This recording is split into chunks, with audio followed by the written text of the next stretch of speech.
Fill the Sangha with great virtue, out of compassion for the sake of the sensei and all living beings.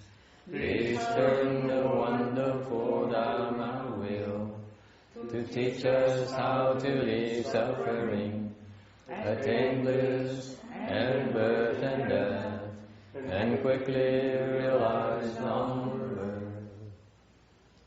Hùng thịnh đại đức tăng thịnh, vì thứ pháp hội thập nhập tiếp chúng sanh, tinh tiến nhiều pháp luân giáo đạo ngã môn, như hạ liều sinh tử ly khổ đạt lạc, cầu chứng vô sanh. Homage to the blessed, noble, and perfectly enlightened one. Homage to the blessed, noble, and perfectly enlightened one. Namo Saranto Suche Doye Ola Hodi Samyao Sanputo Sie. Namo Saranto Suche Namo Takatha Doya Yara Arahade Tam Nhiều Tam Bồ Đà Tọa. Namo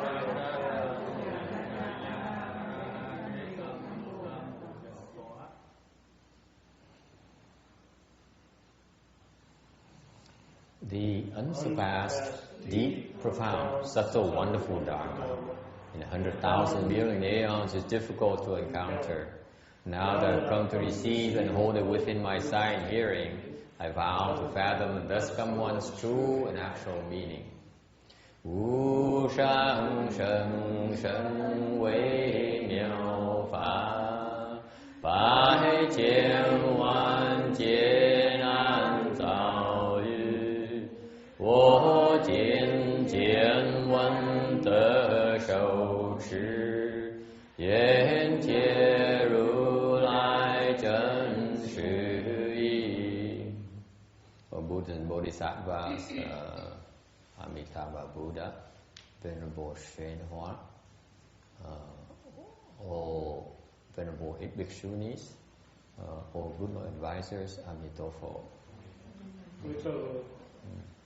Chư Phật Bồ Tát, kính thưa A Di Đà Phật, kính thưa Hòa Thượng Tiên Hóa, kính thưa quý vị sư cô, kính thưa quý vị thiền tri thức, mô Phật. Chúc Phật Bồ Tát, Amitabha, 圣化上人，各位比丘尼，各位善知识，阿弥陀佛。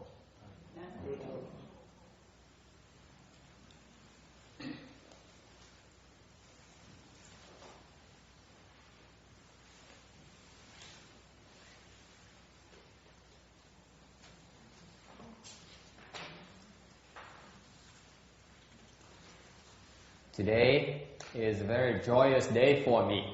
Ngày là ngày rất là tốt lành, ngày này tôi rất là cao hứng. Why is that? Because this marks the first day of the new year for us. Cái này ngày năm đầu tiên của chúng tôi là bắt đầu hoàn pháp cho năm mới. This is the second year where we are officially transmitting the Pureland Dharma at this temple. Đây là cái năm thứ nhì mà chúng tôi bắt đầu truyền cái pháp tịnh vãng sanh ở đây, tịnh độ ở đây, ở chùa này. Last year was an experiment. Năm ngoái là tìm tòi, tìm đường thôi. This year, we are making it official in that we committed to stay here in this temple and use this as a place to cultivate the Pureland Dharma. Năm nay là năm đầu tiên mà chúng tôi quyết định là sẽ ở lại chùa này, dùng cái cơ sở này để cùng tu pháp tịnh độ với nhau. And to mark that occasion, we instead of lecturing on Vasha Sutra as was planned originally the year before, vì vậy thay vì 2 năm trước tôi tính năm nay sẽ giảng kinh Kim Cang. The reason I was planning on explaining the Vasha Sutra this year is because my pupils was at the point where they need some more instructions to move beyond the current level. Tại sao vậy? Tại vì học trò tôi nó theo tôi 2-3 năm rồi, mấy đứa mà theo 2-3 năm mà nó có trình độ đó, thì nó tới lúc mà họ cần cái lúc mà cần cái hiểu biết hơn để mà có thể tiếp tục tu hành. And I typically need to prepare for these sutra lectures about 2 years ahead of time. Thường tôi giảng cái kinh tôi cần khoảng như 2 năm trước, tôi sẽ khoảng 2 năm trước. Okay, because that's how long the needs of my students evolve. How long it takes them to evolve to those points. Thường học trò tôi tới tu thì khoảng chừng tôi thấy cái trình độ họ cần khoảng chừng 2 năm mới tới cái trình độ tiếp. Thành ra this is why this year I figure last year there's a need to explain that Vasha Sutra already. Năm ngoái đáng lý phải giảng kinh Kim Cang rồi, tại vì họ tiến bộ lẹ quá. Because my pupil progressed a lot quicker than I anticipated. And so this year definitely we need to speak the Vasha Sutra. Năm này phải giảng cái lý thuyết về kinh Kim Cang để giúp họ tu hành tiếp. But I decided to go against it because I'm sure they agree with me as well. Nhưng để tôi quyết định là đổi ý kiến, muốn giảng cái kinh A Di Đà này thay vì kinh Kim Cang. Tôi nghĩ mấy học trò tôi, nếu người tôi muốn giảng kinh Kim Cang cho họ cũng đồng ý cái chuyện này. Because they would agree with me too that it's more important to explain the Amitabha Sutra at this point in time than Vasha Sutra. Tại vì tôi nghĩ là tôi muốn bắt họ đợi thêm một thời gian nữa để thay vì giảng kinh Kim Cang thời gian giảng kinh A Di Đà. Why is that? Because I see a higher proportions of people out there who need to understand more about the Pureland Dharma. Tại sao như vậy? Tại vì nhìn trong cái đại chúng này thì cái số người mà cần hiểu về cái pháp lý của cái trình độ nhiều hơn là người cần hiểu về cái pháp lý về cái kinh Kim Cang. So the Dharma assembly here, lots more people here need to understand more about the Pureland Dharma than the Vasha Sutra Dharma. Not only for themselves, không phải riêng về cho những cái cá nhân của họ không, but also for the loved ones as well. Không phải cá nhân họ không, mà còn có lời cho những cái người thân nhân của họ nữa. And the deceased one as well. Và những người đã quá cố rồi cũng có thể được giúp được. Thành ra cái đó, cái nhu cầu nó lớn lắm, vì nó rất là lớn. Mà cái pháp tịnh độ mà như bên mà hiện giờ đang được giảng ra, nó có nhiều cái hiểu lầm, sai lầm dễ sợ. Thành ra cần đính chính những cái chuyện đó. And the Pureland Dharma, as explained right now, as practiced right now by the majority of the Buddhists, have a lot of inconsistencies and inaccuracies, and they need to be addressed. That's why we explain Amitabha Sutra, and have to put off the Vasha Sutra explanation until maybe next year. Thành chắc sang năm giảng xong kinh này, thật thuyết A Di Đà này, thì mình sẽ giảng kiếp về kinh Kim Cang vậy. So I'm making my pupils wait for another year or so, another 8 months, 10 months or so. I apologize. That's all the time we have. Giờ có được chừng này thôi. Thành ra ráng chịu, chấp cái nhẫn. So it's a good way to practice your patience. Okay. The sutra here is the Buddha speaks of Amitabha Sutra. Tên của kinh này là Phật thuyết A Di Đà kinh. Okay. This is the sutra for Pureland Dharma door. Cái pháp tịnh độ, muốn hiểu pháp tịnh độ, muốn tu pháp tịnh độ là phải dùng cái kinh này mà tu. Thành ra bởi vì khi mình bắt đầu mình chính thức rồi mình hoàng dương cái pháp tịnh độ thì mình phải cần giảng cái kinh này. This is why we need to officially translate, explain the sutra since we are starting on, since we are embarking on the Pureland Dharma propagation. Okay. Questions, comments? Ai thắc mắc gì không? To tell you the truth, I still haven't got a chance to do a good job preparing for the lecture today. Nói thiệt quý vị, cái bữa này hơi bực chục ní, tại vì không có thời giờ sửa soạn cho buổi giảng ngày hôm nay.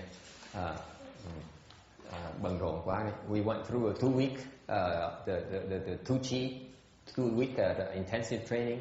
Mới qua một cái hai cái thất, một cái Phật thất và một cái thiền thất. And so we were very grueling. We just ended our chanchi yesterday afternoon. Thì ra hai cái đường thất rồi nó mệt nhòi. Mexico xanh mặt hết. mà có nhiều người tới tu đông vui lắm. But it was fun because lots of people participated. For the chanchi, we got up at 3 in the morning. Would not go to bed until midnight. Cái thiền thất tuần vừa rồi thì 3 giờ sáng đã dậy bước đầu thiền rồi, xong rồi khuya 12 giờ tối mới đi ngủ. Okay, and yet lots of people came to participate and participated. Nhiều người tới. Ngày đầu tiên hết, I said it yesterday. Ngày có nói báo cáo cho quý vị biết là the first day at 3 a.m. Ngày đầu tiên hết 3 giờ sáng là có 13-14 người tới tham dự. 13 or 14 people showed up. Actually 14 people showed up. And so we averaged about 10 plus people every single day. Thiệt ra mỗi ngày khoảng chừng 10 người hơn tới tham dự.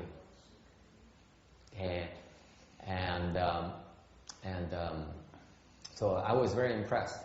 Cái đó làm tôi giật mình. Nó thiệt cái việc tôi đi giật mình, tại vì mình cứ nghĩ rằng là không ai thích thiền. Thời buổi này ai còn thích thiền nữa. I was surprised because I thought at this day and age who would bear with the leg pains and want to cultivate a chanchi for 7 days. That's just too much. People do not have that kind of time anymore. Yeah.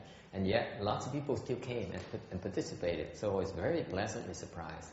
Nhiều người tới là mình hứng thú dễ sợ lắm. Thấy có nhiều người. The nature of the chanchi is that it's so intensive that your inherent abilities naturally manifest for you to survive and make it. Tại vì nó gắt gao quá đấy, thành cái tiềm tàng của mình, cái tiềm lực của mình nó phải lộ ra ngay lập tức. Nhận được người nào có sức tu, người nào không đủ sức tu, người nào nói mà không làm, người nào làm mà không nói. So your inherent abilities manifest, or you also can recognize those who practice and not talk about it, not boast about it, or those who boast about their practice and not practice at all. In fact, so it all manifests. Very, very grueling. But one might wonder what kind of response did we obtain. Mình có thắc mắc, có nhiều người có thể thắc mắc là có cái cảm ứng nào. I tell you one, I was very impressed with. Có một cái mà cái vị chắc để ý, tôi để ý cái chuyện này. We are surrounded by a lot of houses where they like to listen to Mexican music. Cái vùng này, cái vùng người ta thích nghe nhạc mẹ thế cơ. I remember I was here with Randy painting the office in yellow.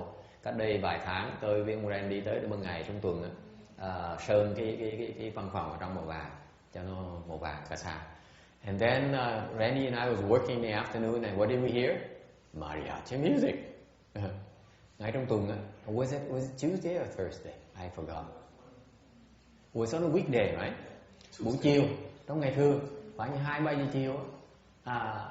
Ông ấy dáng gì, ông bật, ông mở nhạc nãy tới cơn lên nghe. Thì mình vừa nghe hứng thú nghe, mình vừa quét sơn vừa nghe nhạc, không có cái gì đàng hoàng. So it's wonderful because when you paint with a brush, when you have some music there, you can paint with rhythm. But we were talking about, I said, This is why it's so difficult to cultivate in a temple, because neighbors just next door, and if they like to listen to music, there's nothing you can do about it. It's within your own home. Mấy làm gì mình thích nghe nhạc mình cũng chịu thôi, đâu làm gì được đâu. Nhà người ta mà, ta nghe chuyện người ta mà, đâu cấm ta nghe được. So actually, I was worried for the Chanchis. Đó cho tôi lúc mà tôi tổ chức cái Phật thất, tôi sợ lắm, với thiền thất hơi lo một tí, tại vì lỡ mà trong ngày mình nó ngồi trên mình thiền, bên kia nó bật nhạc mà sao mình thiền nổi. Ngay bên cạnh cái gì, sau lưng này nè, the guy next right behind us. So I was worried the guy behind us who would turn on the music during those cheats, and we wouldn't be able to cultivate and concentrate. And you know what? For 2 weeks, 2 tuần liên tiếp, không nghe một tiếng nhạc. No music whatsoever. Typically here on Sundays, every now and then on Sundays, our neighbor across the street, which I also intend to buy the property to one of down the road. Ông nói gì bên cạnh này, góc đường này, cái nhà đẹp đẹp, sân rộng đó, là thường Chủ nhật tới là ông có bia rồi ông mở nhạc và nghe cái block là đều nghe nhạc ông như thế, rồi đứng trên đó uống bia rồi ăn uống rồi uống barbecue rồi sung sướng vui vẻ như sợ. My neighbor is very social type. He likes listening to Mexican music and have a barbecue out there in the open. Very crowded, very popular. I saw it happen at least 5 or 6 times this last year. So năm vừa rồi tôi tổ chức 5 lần trong ngày Chủ nhật. So I was worried about that too. Okay, lo 2 tuần liên tiếp. And remember, this is the end of the year and Christmas time. 2 tuần này, cái tuần đó nó lọt vào cái thời Giáng sinh với thời đầu năm rồi, cuối năm nữa. Làm sao nó không chơi được? Phải cho nó thích thú. And yet for 2 weeks, no music. It's all quiet for 2 weeks. 2 tuần liên tiếp, không có tiếng nhạc gì hết. Except for one night. Trừ một đêm giao thừa thôi. Cái đêm ngày 31 là 10 giờ tối. Bên kia nó bật nhạc bên kia. Nhà nó nhiều người. Except for that, the New Year's Eve where that our neighbor of ours, that neighbor of ours, turned on the music. And so we were here meditating at 9:40 until 10:40 something, 10:30 something like that. And chúng tôi mới ngồi thiền lúc cái xong rồi. So there are about 6 or 7 of us left that night. Giao thừa với đêm, nhưng mà có 5-6 người ngồi thiền với nhau. Xong rồi after about 50 minutes, sau 50 phút liên tiếp mà nghe nhạc hay dễ sợ. I became to get afflicted. Tôi bước đầu tôi ngồi đây tôi qua, mà bước đầu phiền não. Tôi bây giờ thôi mình đi ngủ xong rồi vậy còn. Với cả trả lời ít gì hết. So I broke it up. But that's very impressed. I'm very impressed because of the support we get from the Dharma protectors. Cái đó là cái cảm ứng mà mình được từ mấy cái tông tầng hộ pháp. Okay. Because it's not for show, folks. When you cultivate, it's not for show. Mình tu, mình thể nào làm kiển, hộ pháp, lâm tầng hộ pháp họ không bị bịp đâu. If you put on a show only at the temple as if to show off and to put on a facade, I will tell you one thing: the Dharma protectors are not impressed at the least, and will not support the temple. The reason that we are able to cultivate here those the prior 2 weeks, those 2 chis, is because the Dharma protectors somehow got those people not to listen to music, okay, not to get too much in a festive mood for 2 weeks. That impressed me because our neighbors, they love life. They like to live it up. Thành ra vậy là tôi rất cảm động. Vì vì tới tu tới sốt sắng mà tu, thành lâm tầng Phật pháp cảm động, thành ra tới bảo vệ cho cái gì mà có chỗ mà tu. Cái đó là cái tốt, đó là cái gì người chân thành đó, mới được cái cảm ứng như vậy. Tôi hoan nghênh cái gì. Therefore I applaud all of you who came to participate in the Chanchi. You did a good job. You're very serious. You're sincere. That's why we got some help. Tại vì quý vị thành tâm mới được Long Thần Hộ Pháp giúp đỡ. Đó là chuyện mừng cho quý vị. All right. Any questions? Ai thắc mắc gì không? A Di Đà Phật. Yes. Thầy qua đó là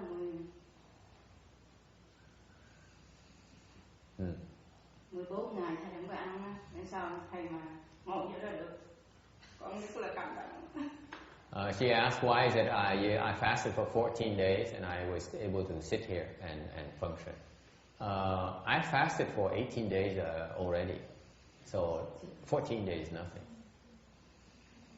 Năm ngoái tôi nhịn ăn 18 ngày liên tiếp, thành năm nay 14 ngày còn nhẹ, không nhầm gì hết.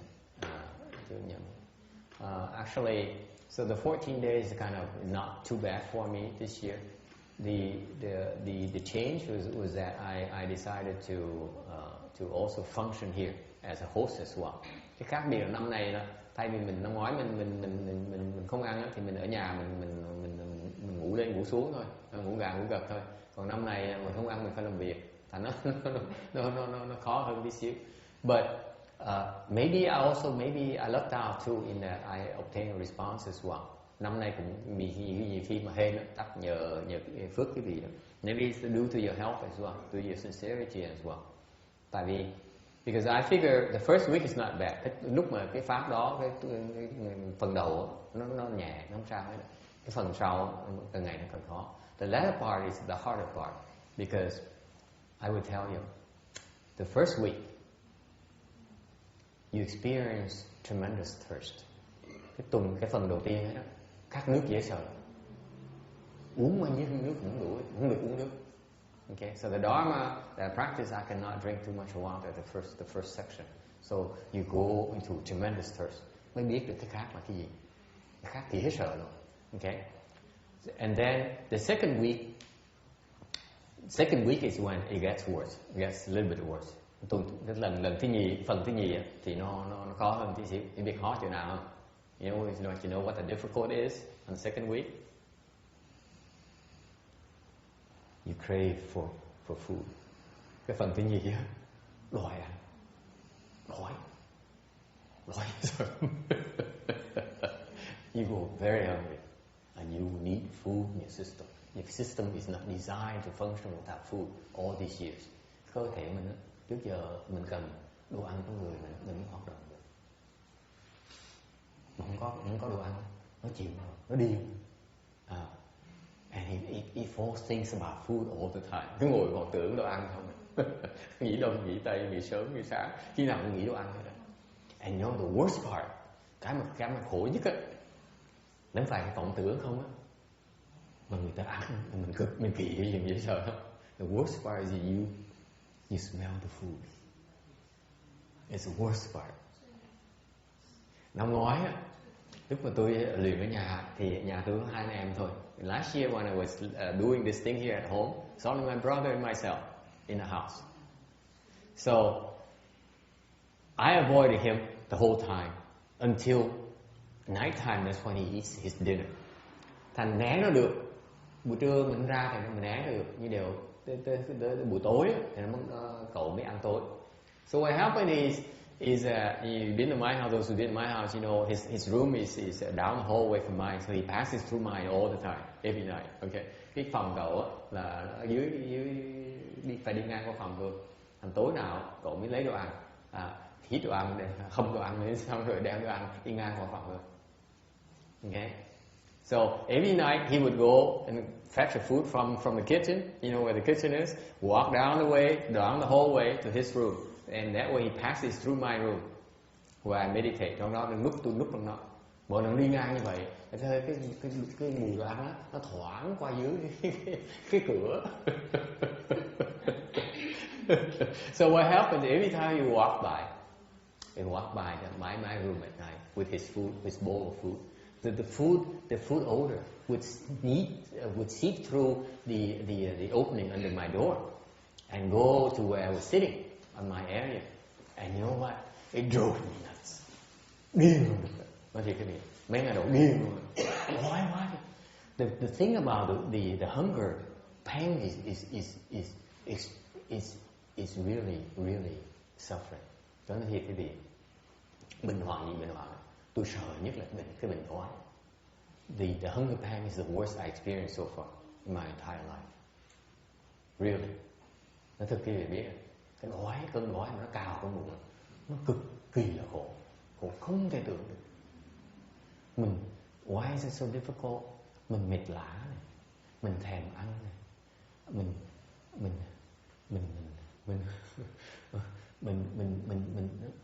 đòi, mình không đủ sức mình làm cái gì hết. You're so tired, you're so hungry, you crave so much for food in your system, and there's nothing you can do about it. It's the worst, and it feels like you're dying, your body's dying. Mình có cảm tưởng mình cơ thể mình chết vậy đó. Mình không đủ sức làm gì được hết. Mình chết không được. And yet you can't die. So last year was the first year in my life where I got a taste of what it's like to be a hungry ghost.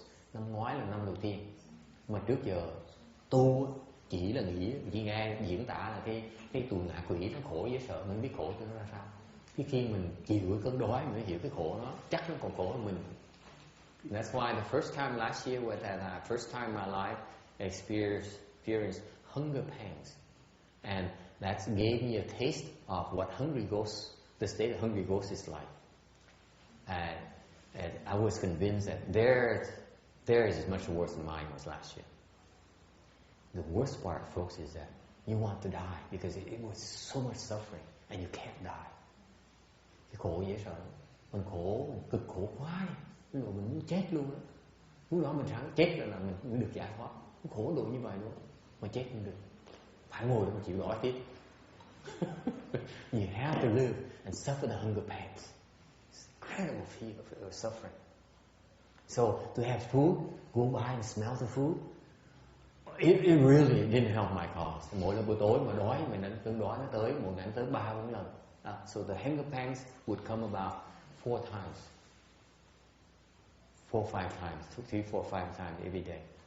And to go there and when you experience the hunger pangs and someone is eating next to you, it drives you nuts. Lúc mình đang đói, đang bị nó cào trong bụng, mà người bên cạnh đang ăn, ngửi cái mùi ăn, mình điên tiết luôn nữa, chịu không nổi, mình muốn chết mà chết không được. You want to die right there. This is way too much, and you can't die. So imagine what happens to the hungry ghost in your house when you eat it at night. Quý vị tưởng tượng buổi tối, quý vị đang buổi chiều buổi tối, quý vị đang ăn buổi chiều buổi tối, rồi cái tụi ngạ quỷ nó tới, nó đói, quý vị tưởng tượng tụi nó khổ đến chừng nào. I knew it first hand. Năm ngoái cái đầu tiên tôi hiểu cái cảnh giới đó. Con cũng nghĩ cái cảnh giới mà lúc trong con ngồi nó có con đau tới mà con không có thể nào tưởng tượng được. Tưởng tượng mấy người qua ngạ quỷ, tại con cũng nghe tụi kinh nói rồi con tưởng tượng như con đau như vậy đó. So she says she even when the child she experienced tremendous pains in her legs and in her body, and she was it's really unbearable. It's nothing, and that's why she wonders about what these hungry ghosts, how much suffering they have. Cái đau của mình, cái đau nó đau điếng mình là khác. Còn cái đau là nó cào người, nó đòi ăn chứ được. Okay, mà mình không ăn không được, mà mình cách duy nhất mà mình được thỏa mãn cái nhu cầu đó, như mình đau chân đau tay mình đứng dậy là xong là hết. Cái đói này nó không đi được, mình đứng dậy cũng đói như thường, nằm xuống nó cũng đói như thường, nhắm mắt nó cũng đói như thường, bịt tai cũng đói như thường, mình thoát nó không được. The difference between hunger pangs versus the pain from meditation, from practice is that if your legs hurt, your back hurts, you stand up, you unbuckle your legs, it stops right away. Okay, it's your choice. The hunger pangs is beyond your control. It's right there. It's scraping your stomach. It says, "Feed me. I need food. I need food. I'm dying. My body's dying. I need food." That's much suffering. Thành lúc cái đói nó cực dễ sợ, tại vì nó đòi phải có đồ ăn mới sống được, mà không cho đồ ăn, nó đang chết, cơ thể nó đang chết. Nó dễ sợ như vậy. Nè, thành mình muốn nó ngừng không được, phải ăn thôi mới ngừng được. mà tù ngạ quỷ đâu có ăn được đâu. So the hungry ghosts, they cannot eat. That's why the suffering is incredible. Okay? So this year was kind of going back to this year experience. Tuần này luồng thứ nhì, and that's when the Chanchi happened. I was worried about the Chanchi, let me tell you. Because I know the second week is what I had a struggle with. That's my biggest struggle. Thành tôi biết cái lần thứ nhì là tôi ngán cái lần thứ nhì, cái phần thứ nhì tôi ngán, tôi nghĩ nó cào người chắc mình điên là mấy người này không cách nào mà thiền nổi. If I go crazy, I can tell you this, you cannot meditate. Okay? Ngồi chung tu cái gì mà tu điên chắc chắn cái gì cách nào tập trung tư tưởng được đâu. Thành tôi hơi lo chuyện đó. Mình tu thế, tôi không biết làm gì hết. So I was worried about that. So I was here sitting here, mỗi ngày ngồi đây tôi lo chuyện đó.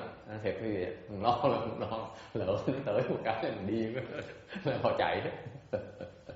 I was worried I would drive all of them away. And you know what? The funny thing is that I sit here, you know what happens to me? Ngồi đây cái việc sao? Mỗi buổi trưa có người tới cúng trưa để đồ ăn. Every day, noon time. Now I tell you, bây giờ nói cái gì biết á? Mỗi ngày buổi trưa đó có người để đồ ăn này, rồi cái này, xin lỗi Phật, Bồ Tát. Tôi ngửi được chứ, vì tôi không ngửi được sao?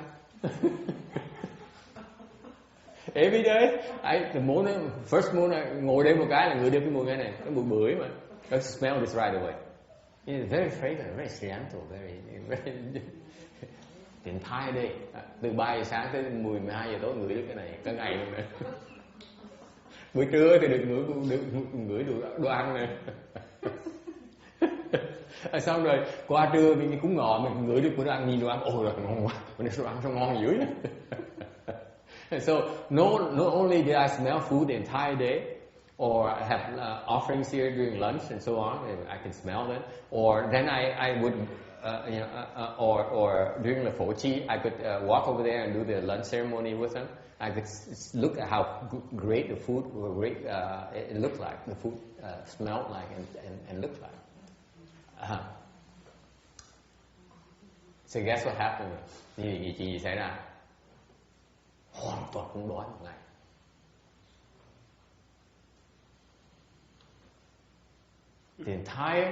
The entire time didn't move my mind at all. I wasn't even hungry. No craving for food. Isn't it fascinating? Thấy hên dễ sợ. Cái pháp đó là pháp phải nhìn thấy cái đói. The Dharma is that it puts me to the state where I need to see the pain of the hunger. Remember, I practiced it because I needed to see the pain of the hunger. Not to avoid it. Okay? Tu cái pháp á, tôi nói cái gì lúc thất tôi nói gì nghe, cái gì tu, cái gì né cái khổ, tôi tìm cái khổ. Mình phải thấy cái khổ mình mới tu được. Thương gì tôi muốn thấy cái khổ, thành tôi sẵn sàng chấp nhận cái khổ của cái đói đó, cái thần thứ nhì. So I was prepared to undergo that suffering last week, but it never came. Nên sao không tới nữa? So I wasted my time, I guess. Thành ra phí thì giờ mình không thấy được cái đó. I guess maybe some kind of response, nhưng chắc là được giúp là sao tôi cũng chả hiểu nữa.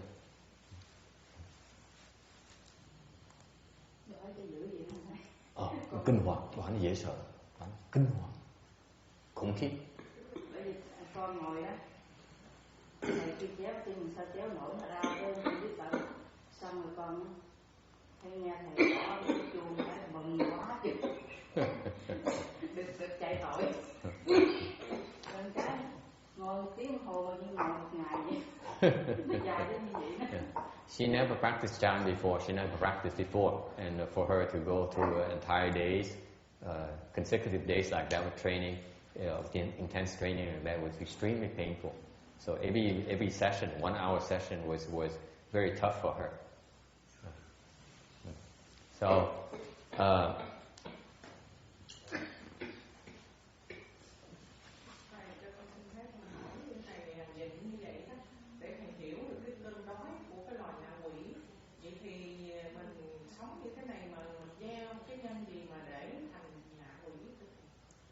So she says you practice the Dharma so that you understand the conditions of the hungry ghost. So we as living beings living here right now, what seeds do we create to become hungry ghosts? Tạo cái nhân gì hả? Nhân tham ăn. Greed for food is you creating the seeds to become hungry ghosts. Cái nhân tham mình tạo đó mà mình sau này mình tạo cái nguyên nhân để lúc mình đọa vào cái làm ngạ quỷ. Tham ăn, tham ăn. Greedy for food, we create a cause to become hungry ghosts. Greed in general, những cái tham á là một cái loại vô minh, nó tạo mình nó tạo mình cái sự đọa và cái loại là quỷ. The greed is something that creates the seeds for us to fall into the hungry ghost realm. Okay, but none of you believes you anyway. Nói thường thường giảng cái này, tại vì đôi ai muốn nghe cái này không? Thành không ai giảng cái này hết. Okay, any other questions? Có thắc mắc gì nữa không? Thầy, cái tham ăn nó làm sao? Bây giờ mình giống như mình không có bố thí, hoặc là mình dành gì giống mình có cái miếng ăn mình để mình ăn, mà mình ăn chứ mình không có cho người ta ăn, lọt về cái ngạ quỷ đó. Không, tham ăn nương ấy mà cái đó đâu, còn thêm mình tham đồ ăn nữa, chẳng hạn như mình ăn xong có ai không như vậy không? Ai cũng như vậy hết. Mình tạo cái nhân nó ráng chịu. Thì có hai cách, hoặc là mình biết mình tạo cái nhân á thì mình cẩn thận, mình bớt tạo cái nhân đấy. Chuyện cái gì nữa, mình tạo nhân em lỡ rồi mình sám hối, xóa bớt cái nhân. Chuyện thứ ba nữa là mình kiếm cách mình trốn, đừng có đọa. Chịu sao bây giờ, tại mình cái cơ thể mình quen trước khi mình thích ăn, xong mình điểm mình ngừng ăn được. Từ từ nó sẽ bớt, nhưng đều có nhiều cách để đối phó. Học pháp để hiểu cách đối phó, chứ không học pháp để mình thành bi đớ. So I said, so what about this greed thing here? How do I avoid falling? I said, it's not. You have several options. Either you reduce your greed, or you repent. Okay, you do repentance to erase those seeds, or you avoid falling. The reason you learn the Dharma is that you understand, you have a clearer picture of what's happening, and you can have various options to deal with the situation. Mình học pháp để mình hiểu cái nhân cái quả, hiểu cái duyên để mình kiếm cách mà mình né cái bị đọa nhé. Chứ đâu phải đâu nhiều khi mình đâu có tự chủ được. Alright, anything else? Thầy là nên né cái cách gì để khỏi bị đọa? Lúc mình chết á, mình né được.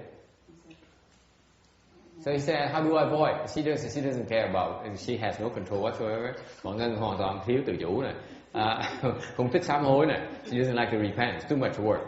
So she asks, she only wants to know how to avoid falling in that realm when you. Thành chị muốn biết là thôi né được thôi. Mình né là lúc mình là lúc mình chết đó, mình né được. When you die, that's when you avoid falling. That's when you have control. You have a chance to avoid. Tại vì what happens is that you create all these seeds. Trong cuộc sống thường ngày mình đã tạo những cái nhân này rồi. Mỗi ngày mình tạo rồi. Tại từ cái vô minh mình tạo ra. You create these seeds because from your ignorance. That's built in. Mình vô minh mình mới tạo cái nhân ra. Mình chịu. And then you don't have time to repent. Cái gì mình đủ thì giờ, đủ duyên để mình biết sám hối, được biết pháp để sám hối, để xóa mấy cái đó. Okay? But by the way, it's not easy to repent anyway. Không phải sám hối dễ đâu. Mấy cô gặp thầy con cho thầy này với con làm tội cho con sám hối. Con sám hối cái hối đi. Quý vị nghĩ sám được bao nhiêu cái hối đó. So, for example, the bhikshunis, smells good here. The bhikshunis that would come to me, the two of them, the tall one, they come and the short one come and say, Master, I create some offenses today. I like to repent. I say, okay, yeah, repent. You repent whatever you want. Yeah. cái pháp sám hối, nó có pháp sám hối ra ngoài, nó phải nói khơi khơi được. The repentance dharma has a very, very, very precise. You need to do certain things before it's considered repentance. It's not like, oh, Amitabha, I repent. It doesn't work like that. And that's how they function. Anyway, cái sám hối đâu phải là dễ đâu. Repentance is quite elaborate. It's not as simple. Okay? It's not like the Chinese that say, Amitabha, I'm so sorry, I will never do it again. Yeah, you can be sorry, you can promise, but nothing's gonna happen. Không, nhà sám hối. Không nhà sám hối. Sư cô làm tội nhiều quá, sám hối làm gì? Trễ rồi. So she said, since she's one of the ones who try to repent to me, she said, I have to repent. Yeah, okay, yeah, you repent, that kind of thing. Okay, yeah, you repent. But I said, depend, you don't do it right, there's nothing I can do. Nếu một cái việc không biết làm thì không có gì tôi làm được hết. Có pháp đâu mà. Giống như mình luyện thiền, mình luyện Phật, có phương pháp niệm Phật, có niệm pháp luyện thiền, đâu phải là muốn sám hối là làm theo ý mình đâu. Just like everything else, in the Dharma, there is a methodology behind it. Just like doing chant or reciting the Buddha's name, there's a way to do it. You do it right, then you get there. You don't do it right, you don't know how. You can't. You have no success whatsoever. Same thing with repentance. So she asked for, since we talked about repentance, she wants me to transmit the repentance Dharma. I said, no, not today. Not to you, because you commit too many offenses. Làm tội ráng chịu. Okay. So it leads with the third option. Phần thứ ba, thì mình né bị đọa. Đó là mọi người, phần lớn người ta thích nhất. So the third option is that you avoid falling. That's the most popular route. Okay? Né cách nào? Mình chỉ rớt lúc mình chết thôi, chứ mình sống sao mình rớt được. So what happens is you only fall around death time.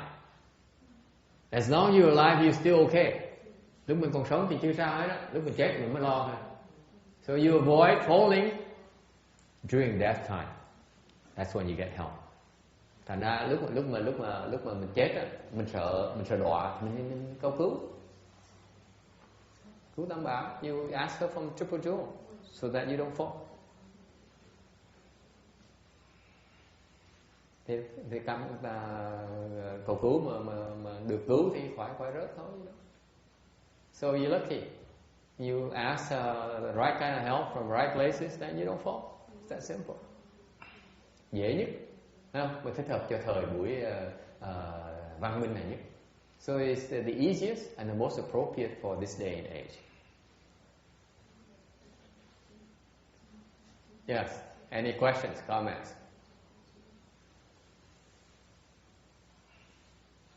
Thành được giúp cái nào? So how can you receive help? How can you be helped? Okay. Our system is a mixed bag of mixed bag of good and bad seeds. Cái hệ thống mình, ai là giải thức mình, trong đó nó đủ loại chủng tử trong đó, có loại tốt, loại xấu, loại vô ký. Okay. So the bad seeds and neutral seeds as well. So three kinds in there. Okay. So around that time, depending on which seeds mature, it determines where you're going to go next, which body you're going to take on next. Thành ra khi mà mình lúc mình chết, cái lúc mà những cái chủng tử đó, cái loài gì nó chín lúc đó thì nó định hướng như mình sẽ đi vào độ cái lót gì, kiếp sau làm cái loài gì.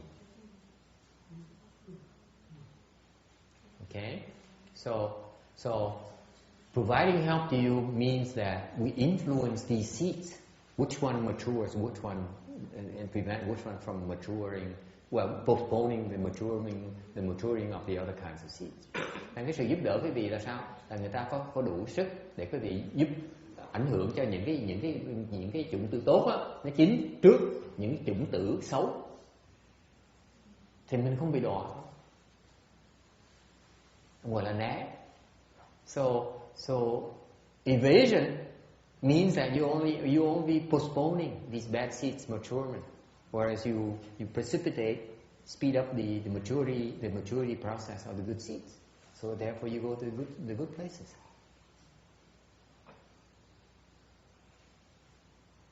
All right.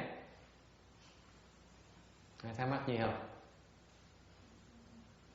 I was telling this gentleman here, tôi mới nói chuyện với bác hồi nãy, mà vì vậy mà hơi bực chụp một tí. Was a gentleman here because I was talking to him and he has some physical problems. Bác bị bệnh tí. And therefore I told him that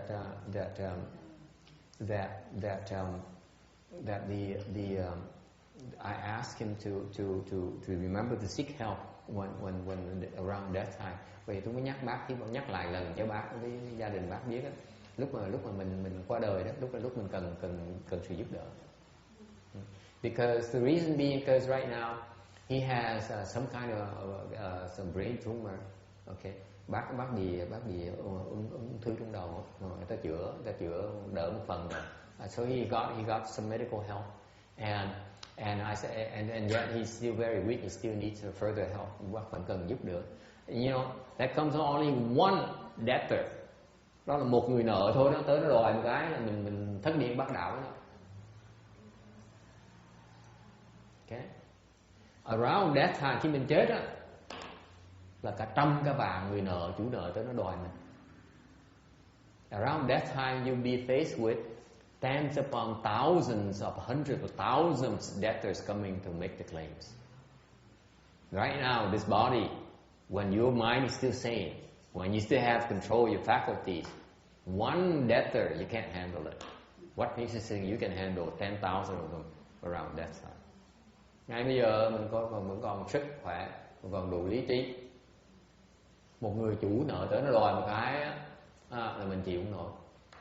Khi mình chết á, nó cả trăm cả vạn người tới đòi nợ, sao mình chịu nổi? Ta phải biết cầu cứu. Yes. I think the incorrect it should be called creditors coming to the it's not debtors. I think the Chinese got mixed up. Is it debtors or creditors? Like debtors are like, you know, in England you said. Oh yeah, you're right. Thank you. That's right. You're right. Absolutely. Should be creditors coming. That's right. That's right. This is a clarification. Yeah. The Chinese Should be the creditors, not debtors. Yeah. Debtors is us.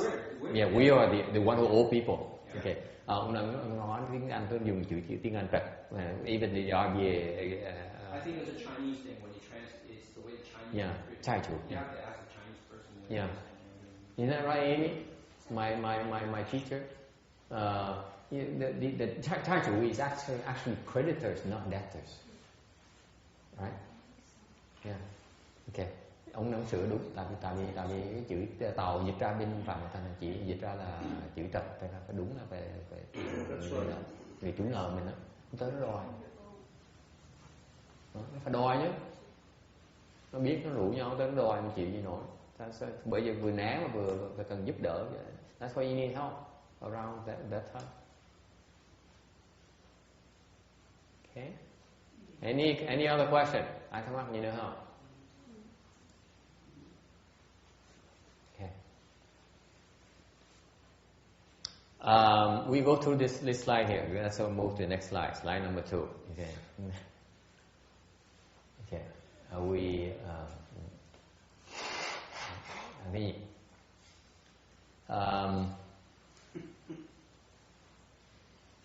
The Thiên Thai Fivefold Profound Meanings. Muốn cái kinh á, từ giảng kinh phải giảng sơ cái nội dung của cái kinh để biết là cái kinh sẽ nói về cái gì. Thường ta theo cái mẫu của cái bên phía Thiên Thai ta giảng ba 5 khía cạnh khác nhau của cái kinh. So this sutra here, first thing is about fivefold is talking about the title. Okay, the title. Title, cái tên của kinh. Okay, cái tên kinh này belongs to this title here belongs to the person classification. Mỗi cái kinh của bên Phật giáo giảng ra có 7 cái loại khác nhau.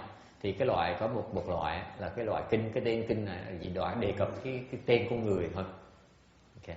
So this particular sutra here, the sutra titles that Buddha explains belongs to seven different kinds, and this particular sutra here belongs to the kind where it only mentions a person classification. Okay, Now, it says here, Buddha speaks of Amitabha Sutra. Phật thuyết Kinh A Di Đà. Okay. This is the title is kind of very unusual in a sense. You have one Buddha speaking of another Buddha. Kinh này nói ngay lập tức nói là Phật Thích Ca Mâu Ni, Phật là Phật Thích Ca Mâu Ni đang nói về cái chuyện của một Phật khác tên là Phật A Di Đà. Okay. Thành cái tên kinh rất là đặc biệt. The title is very special in the sense that I read it. Okay. Tôi đọc cái kinh này, I see it as the Buddha praising of Amitabha Buddha. Tôi đọc nó, tôi thấy đọc cái tên này là giống như là Phật đang khen ngợi ngài A Di Đà Phật. But to me, why is that? Because to me, I am no Buddha, but to me, based on what I learned about the various Buddha Dharmas here, Amitabha is for like the Buddhas of the Buddhas. Thì tôi mới học ít kinh điển, học có ít mấy năm tôi không biết gì nhiều. Cái điều thấy kinh này, nghiên cứu kinh điển, học cái kinh này, nghiên cứu những kinh điển khác, thấy rằng là ngài A Di Đà Phật là giống như Phật của tất cả Phật vậy. Công đức ngài A Di Đà Phật quá lớn đi. Amitabha's Buddha's merit and virtues are so inconceivable. Okay, that is, he is more or less the role model for all Buddhists, as far as I'm concerned. Đối với tôi nghĩ ngài A Di Đà là giống như là một cái tiêu chuẩn cho tất cả những người Phật khác. Thật vậy Phật phải tán dương về cái người Phật này tên là A Di Đà. This is why Shakyamuni Buddha, when he talked about Mahayana principles, he needs to talk about this particular Buddha because he's something else. His Amitabha Buddha is something else. Okay. Thành ra khi mà Phật giảng về Phật pháp á, thì ngài A Di Đà hay là ngài Thích Ca Mâu Ni hoặc trong tương lai những Phật khác qua những cõi thế giới khác á, đều phải giảng về cái kinh này hết. They all have to explain the sutra because they need to extol on the merit and virtues of this incredible Buddha called Amitabha Buddha. Bất cứ cõi nào Phật nào giảng kinh về Đại thừa đều phải giảng kinh này hết, tại vì Phật nào cũng phải giảng về những cái tiêu chuẩn tu hành về cái hành Phật đó, mà ngài A Di Đà là một những hành cao nhất mà phải học hỏi. Okay. I see here, I read this here, from the title itself is tremendous admiration for this Buddha called Amitabha Buddha, coming from another Buddha. Cái tên này nó hay ở chỗ là tên nó diễn tả được cái sự kính phục của người Phật khác đối với Phật, vì Phật tên là A Di Đà. Một vị Phật A Di Đà hay đến độ mà một vị Phật khác phải tán thán. Alright. So it's from a person's perspective, from Buddha to Buddha. This Buddha says this, that Buddha is cool. Thì một vị Phật khác khen ngợi người khác nữa. And there's another reason for it. Phần cái gì nữa? Lý do gì quan trọng hơn nữa? More obvious. Mà cứ quan trọng cái phần tôi nói về Phật mà Thích Ca Mâu Ni mà rất là phục Phật A Di Đà là chuyện giữa Phật với nhau. Mình cái đó mình hiểu nó không quan trọng. So if Shakyamuni Buddha has tremendous admiration for Amitabha Buddha, that's fine between Buddhas and Buddhas. It's not a big deal with him. But it's in what's the relevance to us. Thì cái quan trọng đối với mình là tại vì Phật Thích Ca Mâu Ni phục Phật A Di Đà là tại vì ngài nhận ra rằng người A Di Đà này, cái Phật A Di Đà này có pháp mà lời lộc như mình quá lớn đi, mình không thể nào mà không biết cái đề pháp này để không lợi dụng pháp này cho mình được. The second reason is that the Shakyamuni Buddha would want to talk about Amitabha Buddha because he wants us to realize that this Buddha called Amitabha Buddha has brought forth a Dharma that is incredibly beneficial to us, that we must hear about this. It's to our advantage to know about this and to take advantage of it. Thành ra Phật phải thấy, mình phải biết rằng Phật là vì dùng cái huệ của người Phật, nó nói là cái pháp này quá hay đi, nó quá thích hợp cho mình, quá lời cho mình. Thành mình phải biết về cái pháp này để mình dùng cái pháp này để làm lời cho mình. Alright? So that's why. That's the more important reason is that he says, know about this Dharma here, created by Amitabha Buddha, so that you too can benefit from it. So can your loved ones. Thành ra Phật Thích Ca Mâu Ni mới phải giảng cái kinh này để cho mình có thể được lợi khi hiểu cái pháp này, và như vậy mình được lợi không, người thân nhân, người yêu thương của mình cũng được lợi.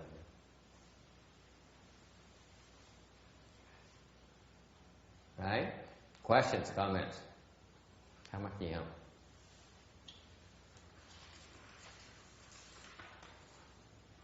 No question?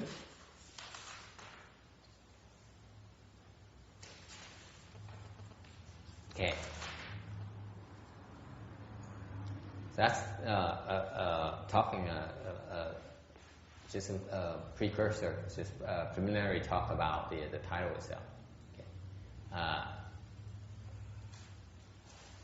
Going back to slide number 2. Cái thứ hai, number 2, discern substance. Phần thứ nhì là phân biệt cái thể tính của cái kinh này là cái gì. First we talk about the title. It's like a name of a person's name.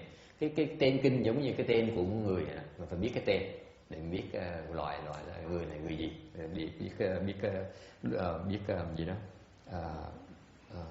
xưng hô với người ta. So you need to know, you be able to recognize and a person or address a person by his or her name. Second thing you need to talk about from a Thiên Tai perspective is to discern the substance. What is the real substance of this sutra? Thì phần thứ nhì, khi mình biết cái tên người ta rồi thì về cái tông Thiên Tai thì mình phải hiểu sơ sơ về là cái thể tính người ta ra sao, là cái bản tính người ta ra sao. Okay. So the substance of this sutra here is it uses real mark as substance.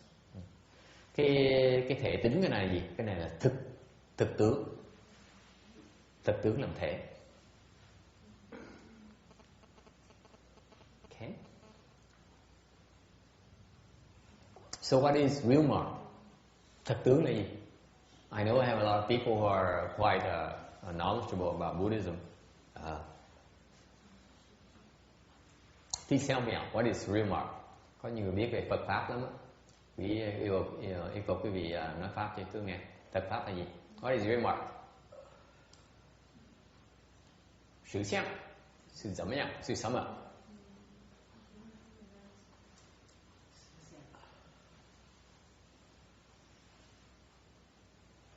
Chris, what's real mark? Perhaps I don't Please. understand the question completely, but the 3 marks. No, real mark. The real marks. Yes. What's real mark? I do not know that. You don't know. Okay. Hỏi khách mới tới, bạn của người Mỹ tao này cũng là người Phật tử, hỏi cái thực tướng là gì? Không biết. Anyone knows about real mark? Ai biết về thực tướng? Now it's time to show up. Lúc quý vị xòe lông tí cho tôi coi. Anyone? Thực tướng là gì?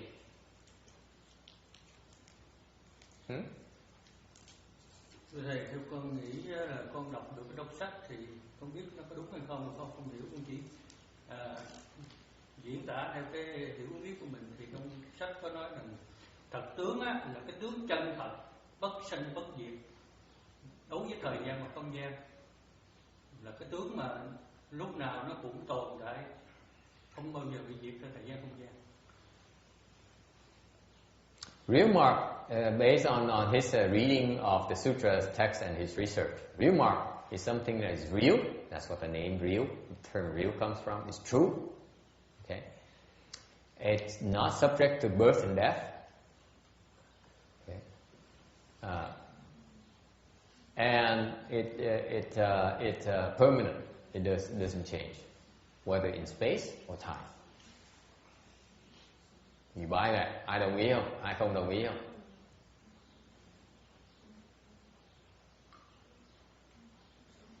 You better understand this remark thing here, because if you don't understand it, then you cannot understand the sutra. Phải hiểu cái thật tướng là gì, phải hiểu thật tướng là gì mới hiểu được cái kinh này. Dạ, thì cô nói đi. Dạ.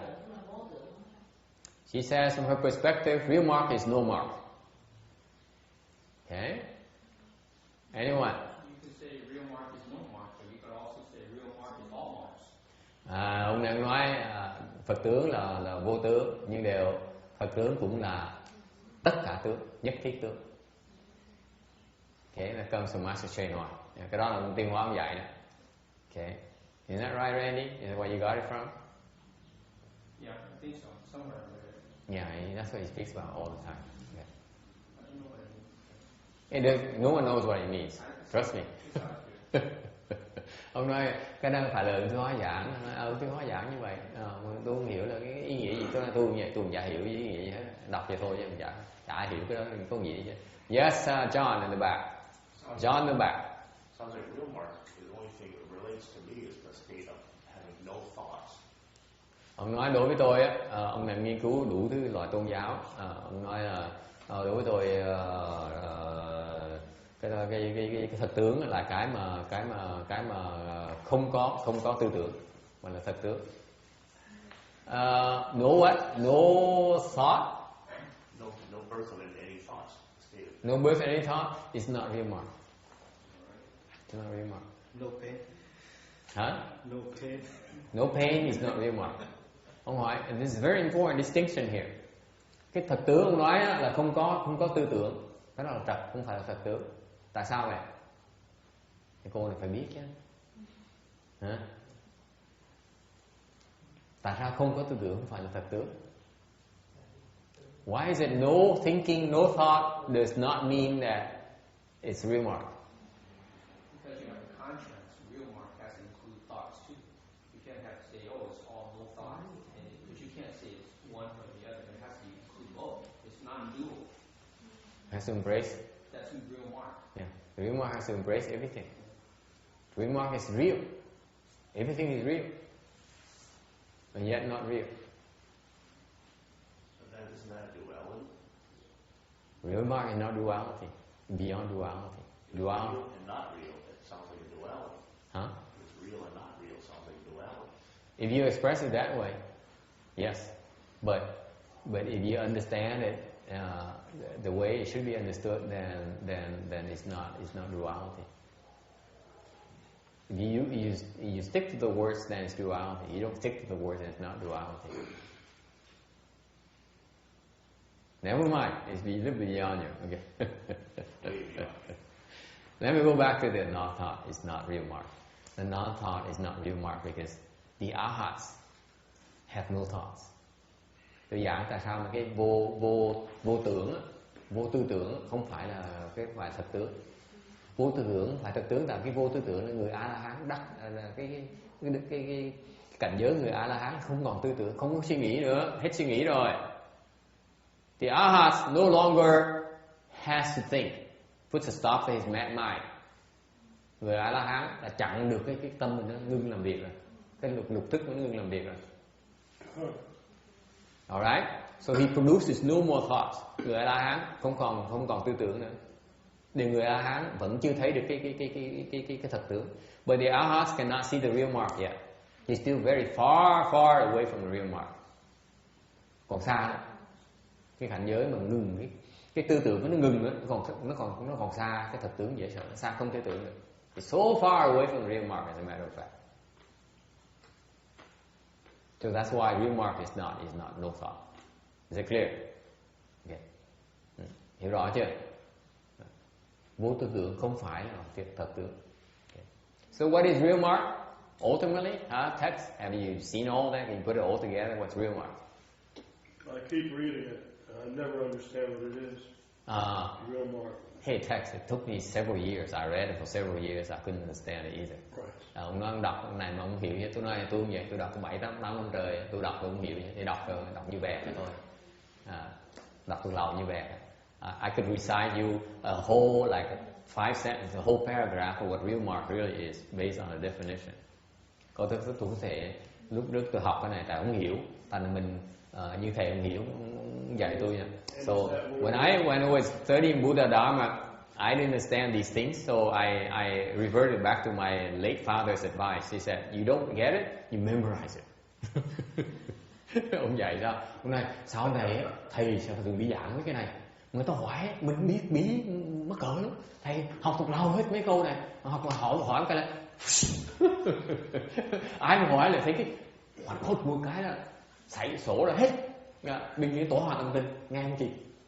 Mình trả lời xong. So he said, all you have to do is memorize all these things, and when you ask these things, you just recite it by memory, and they're so confused by all these words, then they don't dare ask you anymore. Yes. It's good advice, though. Yeah, it works. Let me tell you, it works. Because eventually, the time will come when the light will shine on you, and you see, and then that explanation will be there. In the moment when you're in the state where you can understand it, Yeah. and you'll have it handy. It's in your mind. Right. And suddenly it clicks. And That's true. That's true. Uh-huh. But you're very far away from it. Trust me. The real mark. Yeah. Well, Very. I don't even know what it is. Very. Ông nói đúng, tại mình thuộc lâu cái đã, xong rồi trong tương lai tự nhiên mình tu tiếp tục từ đầu có cái trình độ như nó chín cái mình hiểu. Cái đó thành cần nghe có là văn huệ. That's called literary wisdom. You need to hear it first. You need to know the principles first before it has a chance. You have the chance to connect with it and make it part of you. Phải nghe cái giáo lý cái đó. Xong trong tương lai tu từ từ sẽ thấy thấm được cái giáo lý, mình thông đạt được, mình hiểu chứ mình bộ như mình giống như là mình có đó nó của mình rồi chứ mình cần suy nghĩ nữa. Because right now you still have to process it, you still have to think about it, you still have to before you understand. Whereas down the road, okay, the moment you just make the connection, it's like your arm. You no longer have to think to use it. Okay. It's the same thing. It becomes you. That's called wisdom. Thành bây giờ mình còn suy nghĩ, mình còn nhớ, mình phải nói như vậy. Trong tương lai khi mình có trình độ rồi, mình nghe bộ như mình hiểu ngay, giống như mình có cái nó liền mình như cái liền cánh tay, nó liền cái thân mình. Không cần suy nghĩ, là của mình. Để phải bắt đầu phải có văn huệ. Okay. So what's real mark? Như vậy cái thật tướng là gì? Dạ, xin phép sư cô, mời sư cô trình đi. Người nó cần chứ. Nếu mà nói về thật tướng á, thì con nghĩ rằng khi mình muốn hiểu được thật tướng thì mình không chấp vào cái tướng mình mới thấy được thật tướng. Bởi vì tất cả các pháp ở thế gian này nó đều nằm trong thành trụ hoại không. Mà nếu mình hiểu được cái điều đó thì mình mới thấy được thật tướng. Còn nếu mình còn chấp thì không bao giờ thấy được thật tướng. Mà thật tướng cũng không phải là không tướng. Bởi vì nó thật tướng và không tướng là phải khi mình không còn chấp nữa mình mới thấy là thật tướng. So her perspective, based on her education, her training, she feels that real mark is to be able to recognize that all marks are false, subject to birth, dwelling, change, and annihilation. Therefore, real mark, for you to be able to recognize real mark, you have to be able to see those permanent aspects of that. Không thấy cái gì là không phải không vô tướng là thật tướng nữa. But she's claiming that no mark is not real mark. Okay. Any problem with that? She's saying no mark is not real mark. Không có tướng, không phải là thật tướng, phải không? Thật tướng không phải là thật tướng. Phật tướng là không tướng được. Khi mình không chấp vào cái tướng mới thấy được thật tướng. You have not be attached to marks before you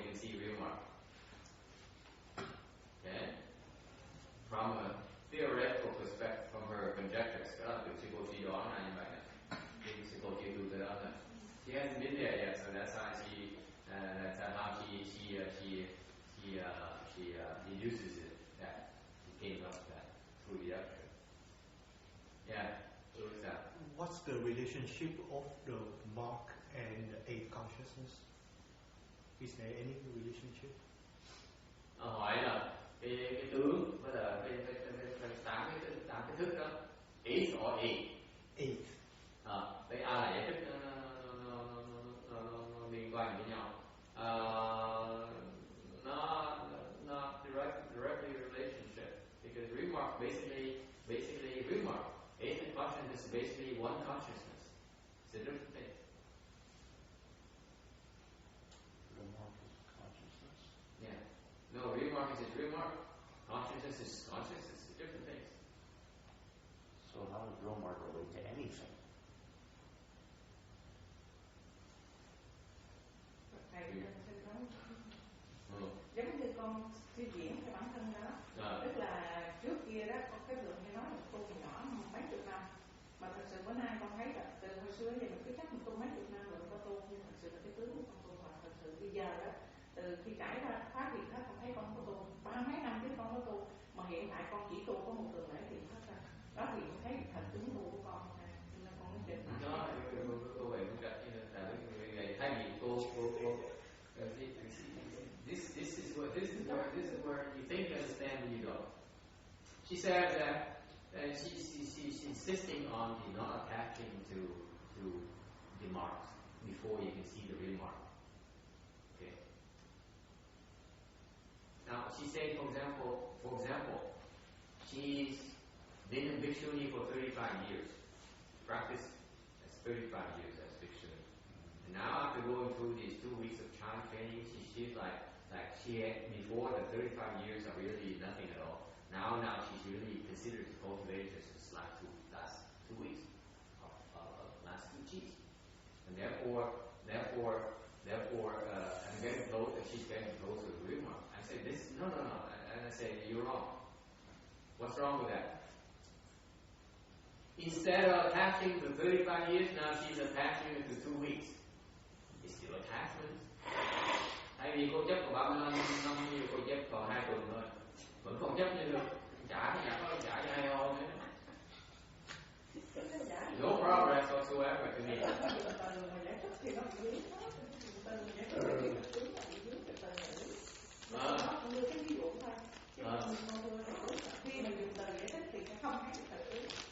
She said you use word to describe your mark, you cannot get there. Okay. Nice recovery. Được. Gỡ được tí xíu. Vẫn tầm bậy được. 1 năm 2 tuần có gì hơn 5 hoặc 2 tuần là chả gì hơn to đối với tôi. And you say, I'm more impressed in the last 2 weeks versus my prior 35 years, and I'm not impressed either with your 2 weeks. Okay. So what's real mark? Real mark is cô nói đi. Cười đẹp, cười dễ thương, xong chị cười. Cười đi. Thầy cười. She has a very nice smile. She doesn't smile well. Nói đi. Cái đặc tướng á, ở đâu con nghĩ á, cái tướng chân thật nó không sanh không diệt, không trên không mất, phải là đặc tướng không này? Hỏi hay là nói? Trả lời là nói hay là hỏi? Hỏi là nói.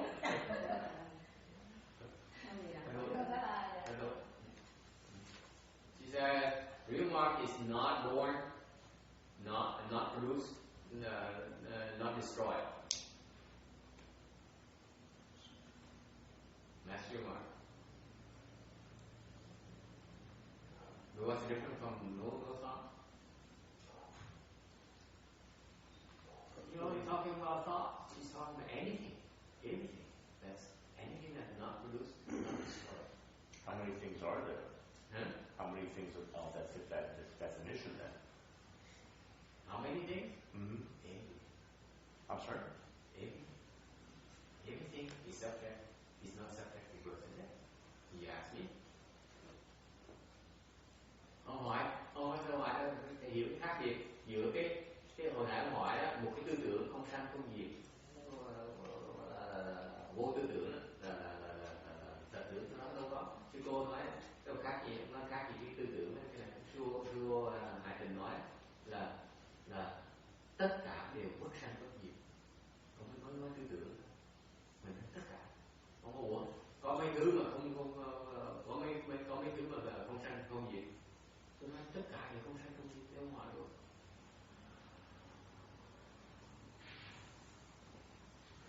Are you confused? Are you thoroughly confused? Thì cái gì hoàn toàn lý rồi không?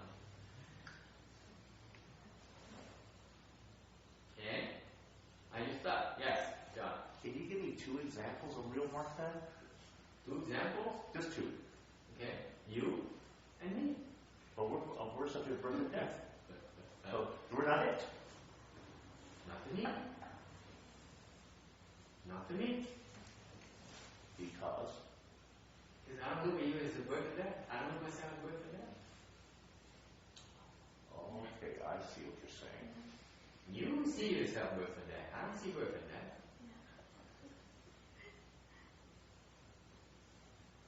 I know what you're saying. Let's read on. I see what you're saying. Asking. No, totally. Ngoại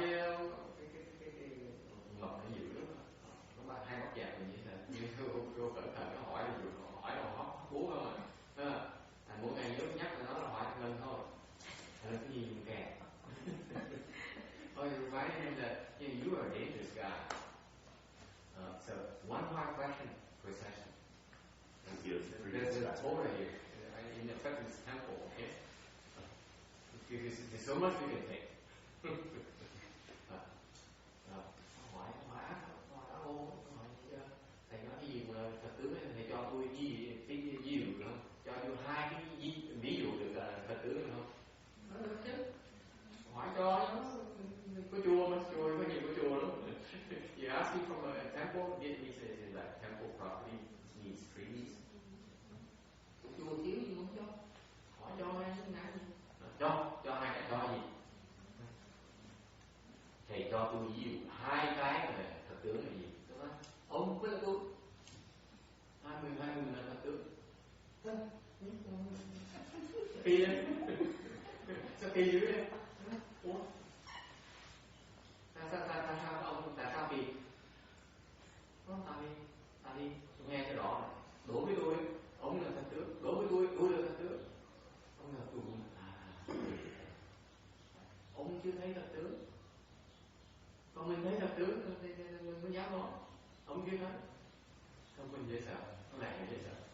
Cái thứ này nó ít học. Nó không luyện nhất.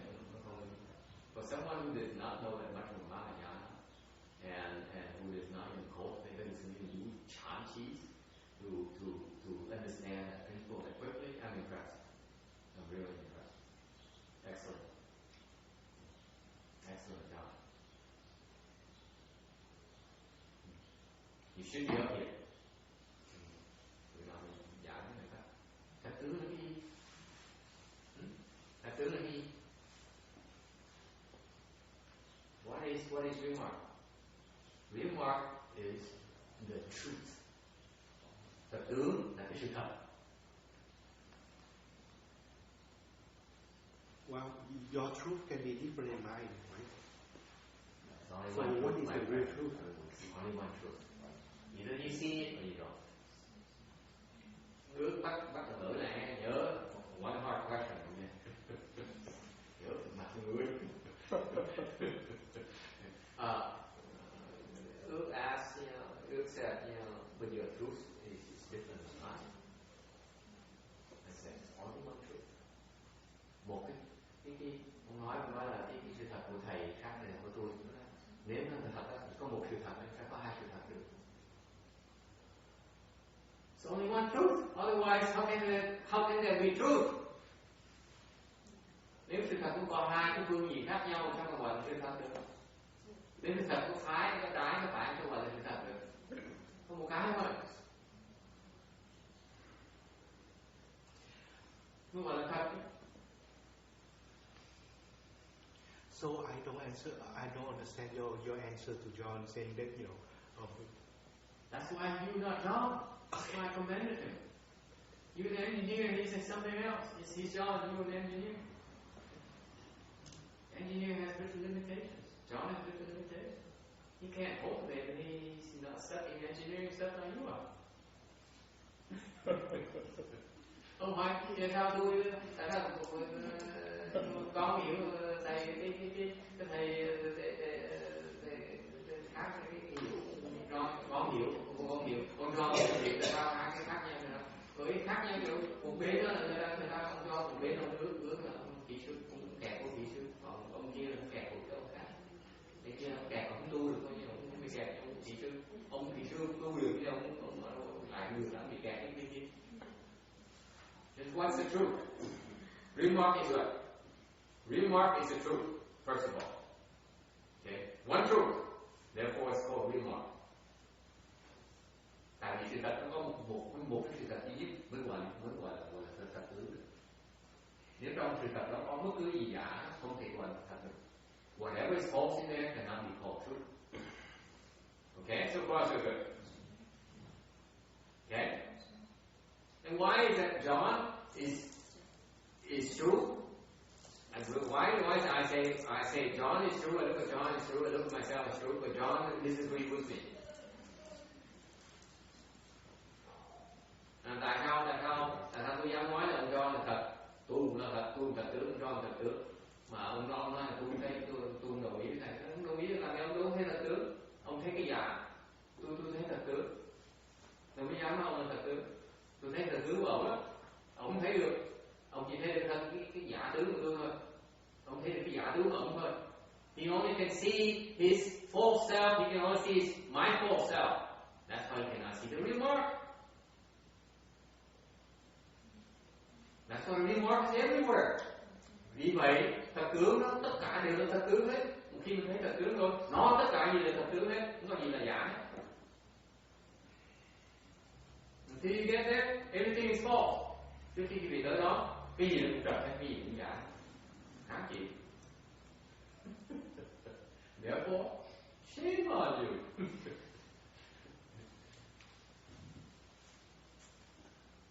Okay? Your problem.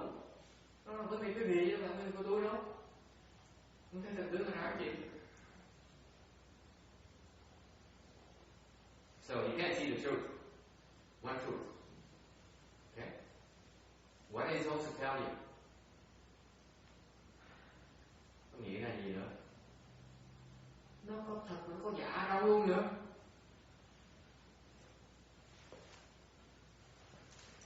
In that truth, you find both the false and the true. Right? What is false to you is true to me.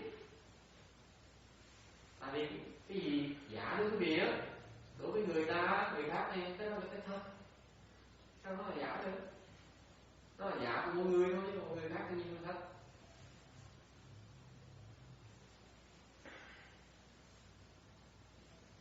Therefore, everything is true. And yet everything is false. Vì vậy, tất cả người ta thấy, tất cả cũng đều là giả. Are you totally confused?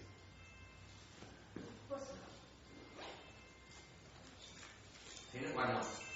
Thế nói là nó quan không nhã, nhạc quan to không?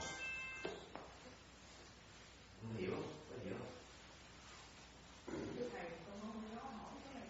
Con thấy cái đúng của thầy nói cái này quanh coi, và nếu con thấy không có gì quanh coi, con ví dụ gì có thể được không? Tất cả ví dụ như mình nói là thầy nói là tất cả các tướng và thật cũng là giả. Thì tôi nghĩ giống như là bây giờ những như Phật ở trên Phật điện, cái đồ để mình trang trí trong Phật điện, mình thấy là thật nhiều. Nhưng mà ý là con nói là như hiện hữu, bây giờ ai cũng thấy đó là thật, như cái ghế này là thật rồi, cái hộp quẹt này là thật rồi, cái không thật là quẹt bánh trái. Thì khi mình thấy mà mình cắt vào cái này thì mình không thấy thật nữa, nó sẽ là giả. Một ngày nào nó sẽ hư hoại nó để thì là giả, không phải gì. Cái chỗ này cũng thấy không? Bởi vì đọc sách cũng được, vì vậy nên là đọc sách cũng được, đọc sách là chết. Chết rồi. Mấy thầy mấy cô nhìn sách là giả đó là chết. Chết lắm. Tại nó không là nghiệm đó, mày thầy học được lầu, nó đi vẹt ra,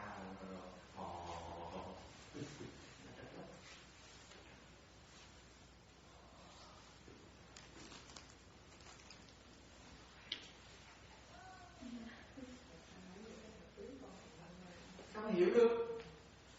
Hiểu là tu làm gì nữa?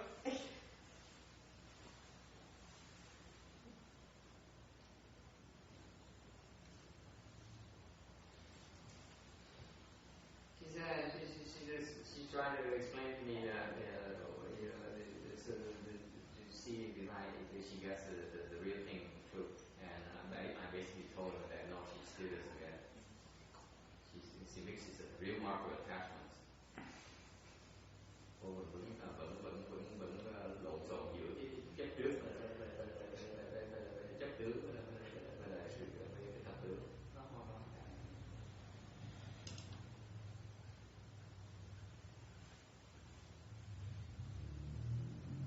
Real mark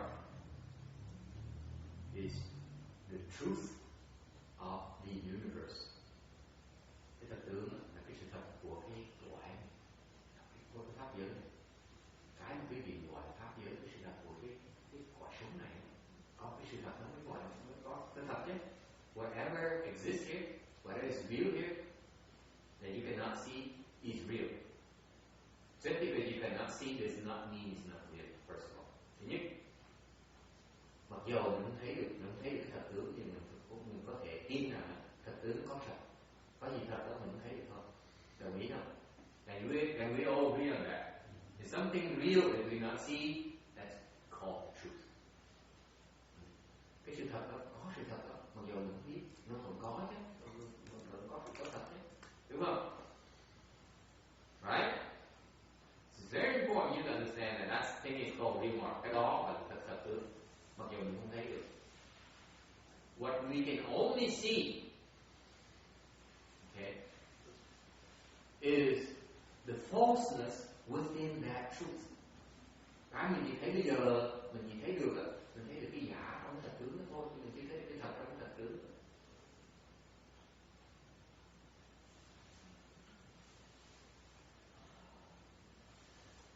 Okay, and that's why I'm teaching. Bởi vậy, bây giờ quý vị chưa thấy được thằng này. Kinh điển mới nói rằng this is why it says that real mark is no mark. Real mark is not devoid of marks even. Vì vậy kinh mới giảng rằng cái Phật tướng là không tướng. Mà vì vậy đồng thời cái Phật tướng nó cũng toàn là tướng tất cả. Ta nhắc lại quý vị đó, mặc dù quý vị không thấy được đó, thì nó có đang còn tồn tại gì nữa. So that is meant to tell you even though you can't see it, it's still there. Real mark is true mark. Okay. And yet real mark is devoid of marks, and yet is full of marks as well. Okay. You only see the surface of things. You cannot see the true substance of things. That's all it means. Tất cả mình chỉ thấy được cái giả tướng bên ngoài, mình thấy cái tô sau kẻ mắt này thôi, chứ mình thấy được cái phía sau người ta. Thì là tướng như vậy, tương tự như vậy. Thấy được cái tướng bên ngoài thôi, mình thấy được cái thật tướng phía trong nữa. Là cái gì? Nó vàng, sao mà đỏ mình không biết được. Mình chưa thấy được. Okay. So what does it also mean? Vậy có ý nghĩa nào khác nữa? It means that you can get the truth from any aspect of it. Nói cách khác, mình có thể tới cái thật tướng từ tất cả cái khía cạnh mình thấy được. You can approach from any direction, all directions. That's all. Vì vậy mới gọi là 8.400 pháp môn khác nhau. Về Phật chế đó. That's why the Buddha invented 84,000 Dharma words to help you get to the true mark. See how beautiful Mahayana, how intricately woven Mahayana principles are. All the Buddha's teaching is so well interconnected, interwoven. It's beautiful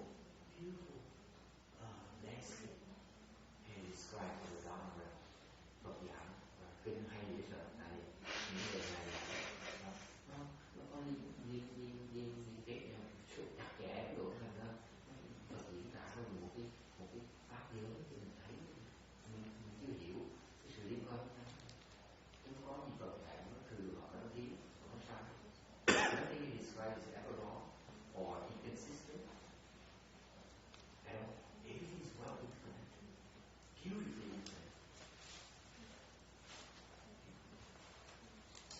What's real mark?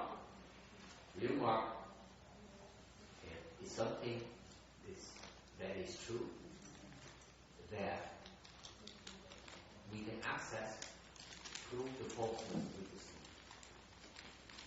Cái thật tướng là cái sự thật mình có thể tới được qua những cái giả tạo trong cuộc đời của mình. How so? Làm sao? How do you arrive at the truth? By going through the false.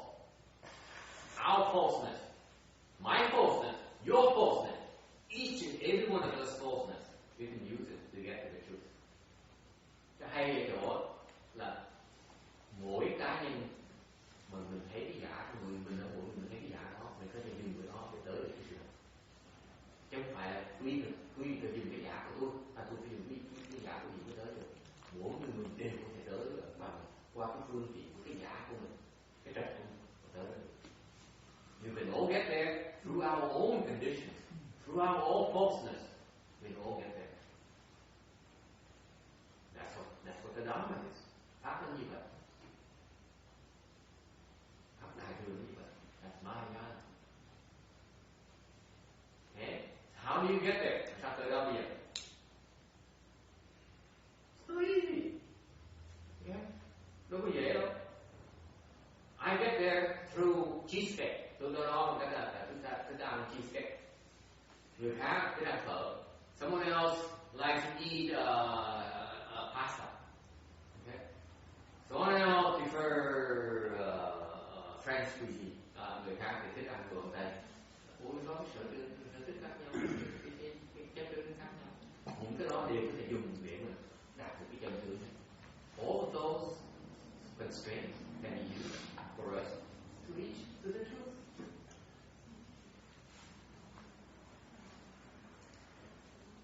Okay? How? Làm sao?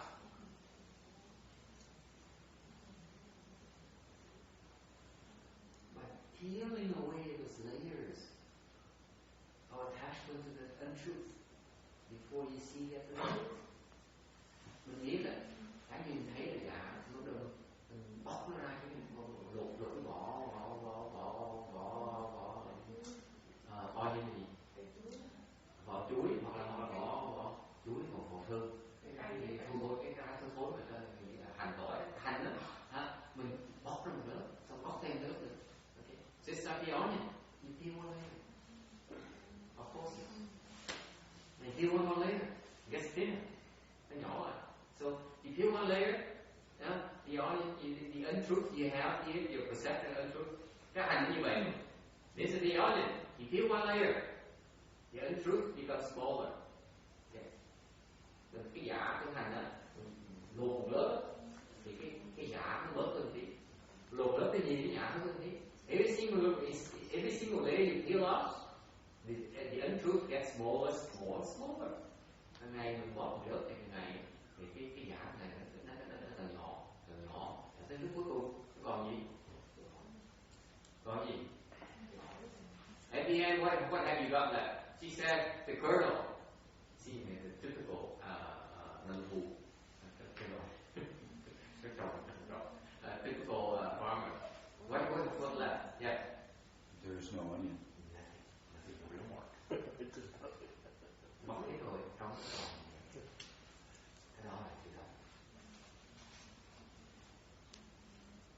That is the truth, right?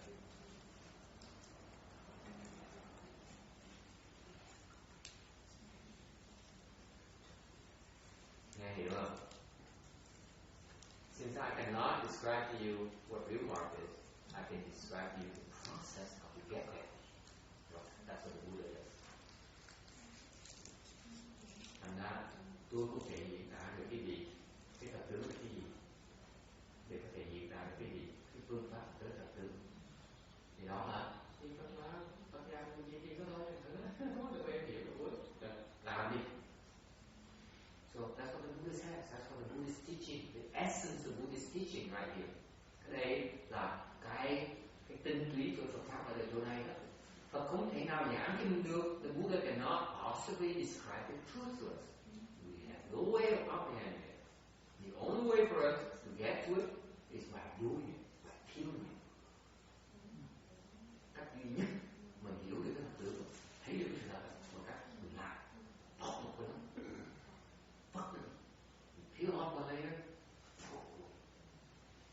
free again, tay rảnh ra, bóc tiếp lên đi.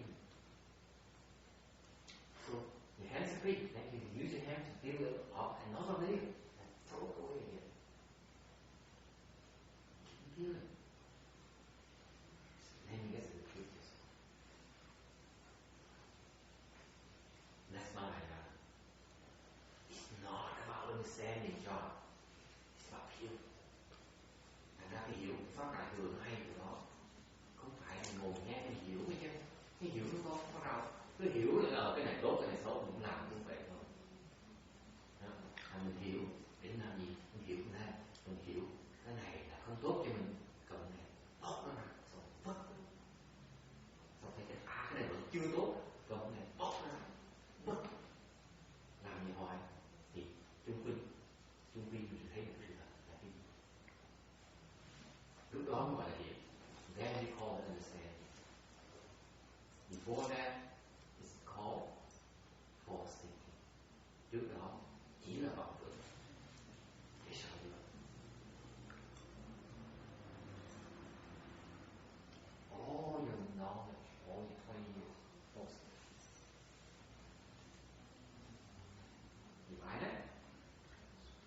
The beautiful Maya. It's so simple. Nothing. So look, you cannot look Maya as 20 years, 30 years, 50 years. One instant. Feel love. That's it. Thành ra tu, tính tu là 20 năm, 10 năm, là 40 năm, là 40 năm. Tu trong cái đổ bộ này, thấy cái lớp cuối cùng bóc một cái là mình xong. So the trick is to get to the last layer and throw it away. Then you're done. It's not a matter of time. It's a matter of who does it better, quicker. And tu không phải là vấn đề thời gian. Tu là vấn đề là người nào làm nó lẹ nhất. Người nào làm một giây là làm xong, nửa tiếng là làm xong. Mình ngồi, cái gì cũng làm cũng xong. Chịu. So there's hope. That's my message to you today. There is still hope.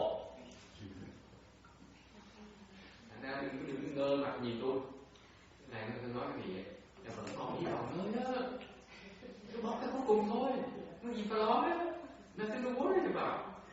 You just stay on the last layer. That's all. It's that simple. Này không phải là con nhìn nhưng mà con ẩn người ra. Kính bạch thầy, như ví dụ như vậy, thật tướng mình có thể dùng là thể tướng được không? Thật tướng gì? Thật tướng này cũng có thể mình dùng là thể tướng được không? Cái thể trên thật á, thể pháp trên thật mình đi đến cái thể dùng cái dụng đó. Cái gì cũng dùng như vậy thôi, chứ thiệt ra cái thật tướng là tại dùng cái thật tướng là cái thể tánh hoặc là thể tướng, cái đó là để nhắc lại cái thật tướng. Thì cái dùng chữ nó có những cái danh từ khác nhau để tùy cái môi trường, cái nghĩa khác nhau. Then many names for remark. She asked a question along that line. So can I use a different name for that? Many names for cái thật tướng có nhiều tên khác nhau. Chân tướng, true mark, another name for it. Okay. Anyone else knows of another name? I biết các tên khác gì nữa không? Anyone else? Any name? Any of the Chinese names? What else? Chân xiang. What else? I biết nữa. Come on.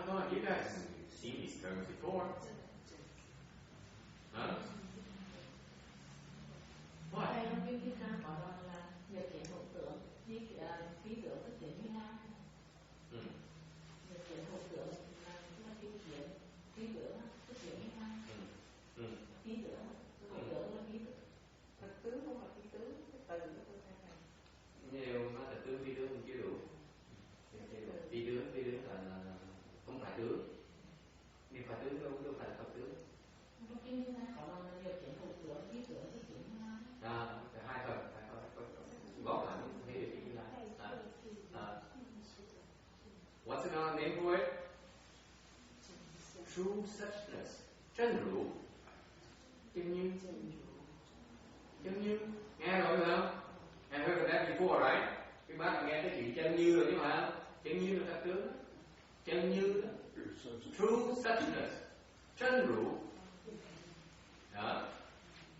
But substance is emptiness. Huh? I thought substance was emptiness. Suchness is emptiness. The secret thereof. Okay. True emptiness Is the real mark. chân không. Vừa là thật tướng. Chân không. Chân cung. Tại sao chân không là thật tướng? Why is true emptiness real mark? There's lack of falseness. Lack of falseness or lack of truth? Both. Sunyata. Okay. Chân không. Tại sao vậy? Chỉ có trong hư không mới có được vừa có vừa không. Không có cái gì mà ngoài chân không có vừa có vừa không. Because only in true emptiness can we have both existence and emptiness. Tại vì trong cái chân không mới có được vừa có hữu. Hữu có nghĩa là có. Không có nghĩa là không. Vừa có cũng vừa không cũng gọi là chân không. Only one such entity in the world, trong cái pháp giới này, cái duy nhất mà có thể có được vừa có vừa không là cái chân không. It's called true emptiness. So far so good. Okay. Or other names for it could be this someone's store nature, or one true Dharma realm. Various names. Có những tên khác như là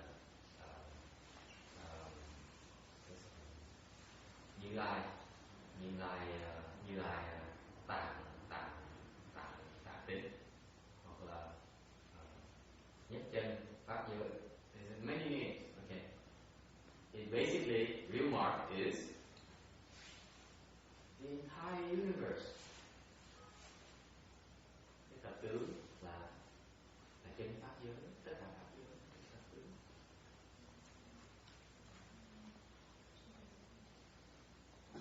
All right. Questions, comments?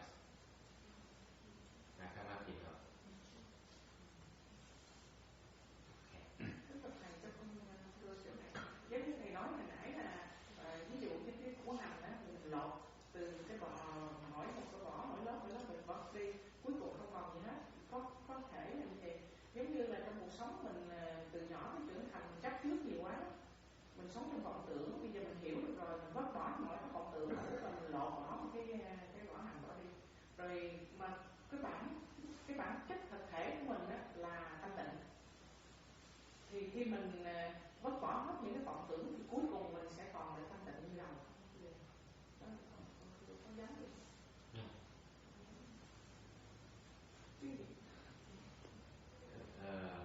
Let me translate for it and then maybe answer your question. Is it okay? Because my memory is very bad. Please bear with me. She said that based on, let me interpret it my own way, see if that is that. Originally, using the onion analogy, originally I'm pure. As I grow up and grow older, I build up these attachments. I compound my attachments level. Now, as I go through it, I undo my attachment field. Like a layer example, I go back to my last layer, back to my original pure nature. Is that the true mark? Is that the process? I say, oh, yes. What's your question? Essentially, the Tathagata Garbha then becomes it. All things containing Buddha nature. The what? The Tathagata what? Tathagata Garbha. Tathagata Garbha is you're talking about the dark, the Tathagata Garbha. I recognize the Sanskrit name. I forgot the meaning. It means that all things contain Buddha nature. Yeah, it's basically Dharma. We call it Dharma. The English translation that we use from the ERB is Dharma. So yeah, that's it. That's everything. Everything and nothing missing, nothing lacking. And yet nothing there. Everything but nothing there. So you can see, in other words, you put it bluntly this way. You can see true mark when you see all these things and you're not attached to anything. Then you can see true mark. To recognize that all five skandhas are empty. Yes. nói là cái pháp giới phải thật sự nhận pháp giới thì đại khái tôi nói dạng chỉ có thật sự là thấy chấp trước mình tất cả mình thấy đều không bị chấp trước mới thấy được thật sự. Còn khi cô nói mà so when Vikshuni explained that I go back to my original nature and she still see the purity. Okay. Nếu sư cô mà đột bỏ thành nó cuối cùng còn lại cái thanh tịnh sư cô vẫn còn thấy cái thanh tịnh. Khi nào không còn thấy thanh tịnh nữa mới có hy vọng thấy thật sự. So only when she no longer sees purity in herself, that's when she has a chance to look at the true heart. Thế nó không còn gì nữa hết. When you get there, it's nothing less. No purity, not impure, not pure. Không còn bất tịnh cũng không còn tịnh nữa.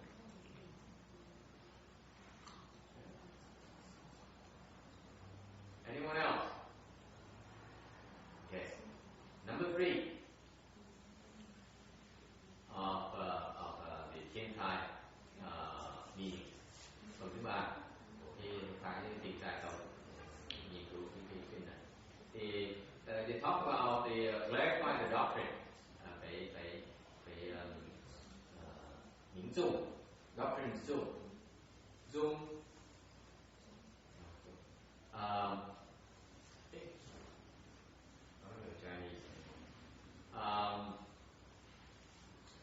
doctrine là gì? Mình phải giảng đi về cái lý thuyết cái giáo lý này cái gì? Anh dạy cái gì đây? What are the principles that are being expounded in this sutra? Every sutra serves a purpose. Mỗi cái kinh điển á, nó có một cái dùng của nó rất quan trọng. Phật á, dùng một cái kinh để giảng một cái giáo lý nào đó rất quan trọng cho mình. So the Buddha, when he expounds on a sutra, that's for the sake of elaborating on specific principles about Mahayana that we need to understand in our cultivation process. For example, earlier I mentioned that I felt that last year I actually have started explaining on Vãng Sutra already. Giống như hồi năm ngoái tôi nhìn tôi dạy học trò tôi ý tôi là chắc phải cần lúc mà cần giảng về những cái lý thuyết về kinh Kim Cang, là tôi thấy họ phải cần hiểu kinh Kim Cang này họ mới có đủ cái nền móng để tu tiếp cao hơn được. Because I saw back then since last year that they had to understand the principle of Vãng Sutra for them to have a foundation to progress further, even further. Okay. So same thing here. The doctrine here is designed to teach us certain things that will be beneficial to our practice. Cái giáo lý là những cái gì mình cần học hiểu để mình có nền móng căn bản hơn để tiến bộ trong việc tu hành của mình. So the doctrine here, the sutra here, is to tell us, to inform us that all the Dharma doors. Thì cái giáo lý là gì? Phật nói là trong tất cả những pháp môn tu hành về Phật giáo.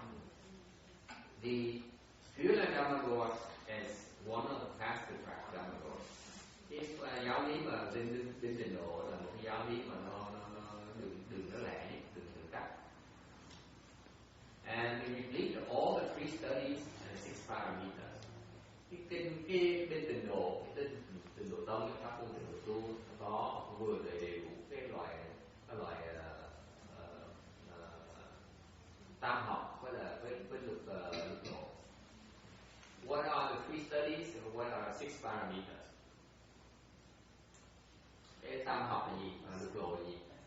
Anyone? What are the three studies?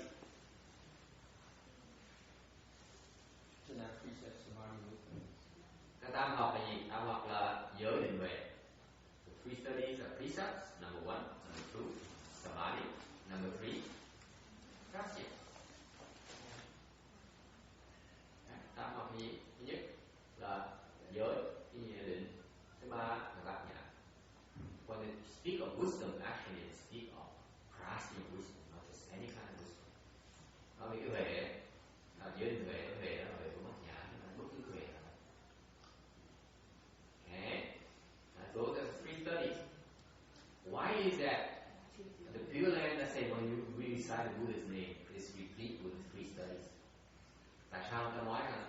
Phật á, mình vừa nâng vừa đủ, vừa đang hành ba cái pháp tam học luôn, vừa có giới vừa định có thể quay này. Tại sao như vậy? Vì sao mà? Doing all three at one time. Okay, let's go into a little bit detail because some people may not know what those precepts of samadhi and wisdom are. What are the three studies? In Buddhism, we study three major areas. Study Buddhism involves study of these three areas. Areas of precepts. Thứ nhất là những người tới đây chắc biết mấy cái này thì giảng từ từ biết mình không cảm. Cái đầu tiên ấy là cái tam học là cái học cái giới là gì? The precepts is basic rules of morality, rules of regulation. Cái giới là những cái điều răn cấm khi mình không nên làm, cái gì sai là không nên làm. Basically, it's the rules of morality, rules of regulations that avoid us, that prevent us from making mistakes and falling. Biết điều đó sai, mình không nên làm, mình không bị đọa. Okay, thành giới rất quan trọng. So what happens is the precepts is the prevention of creating of evil. Giới, các bạn của giới là nó giúp mình ngăn ngừa cái sự tạo sự làm ác. In essence, it's the prevention of doing evil. Đại khái là giới là mình không có cơ hội tạo giúp cái cơ hội để làm vậy. Okay, so far so good. That's precept. So when we recite the Buddha's name, what are we doing? We don't have the chance to create evil. We're too busy reciting Buddha's name. Hành vậy về lúc mình niệm Phật á, mình nên tu giới tại sao vậy? Mình không cần niệm Phật trong cái gì là vậy được. Làm vậy là ngồi mình nói mình diễn tả chứ còn lúc mà mình tu mình đang làm mình đang không làm vậy. See, when we talk about the precept, we're talking about the concept of not doing evil. When actually when we recite Buddha's name, we actually are not doing evil. We are doing it right now. We start talking about it. Thành người niệm Phật, lúc mình niệm Phật á, mình đang không làm ác.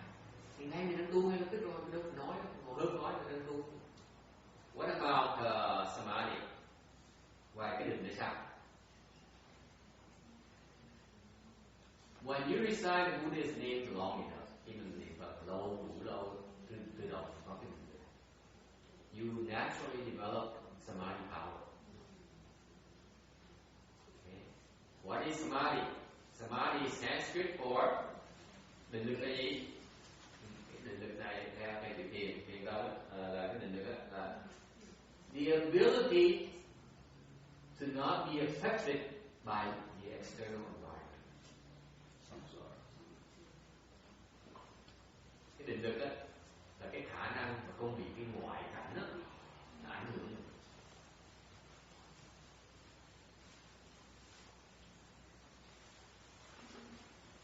Okay.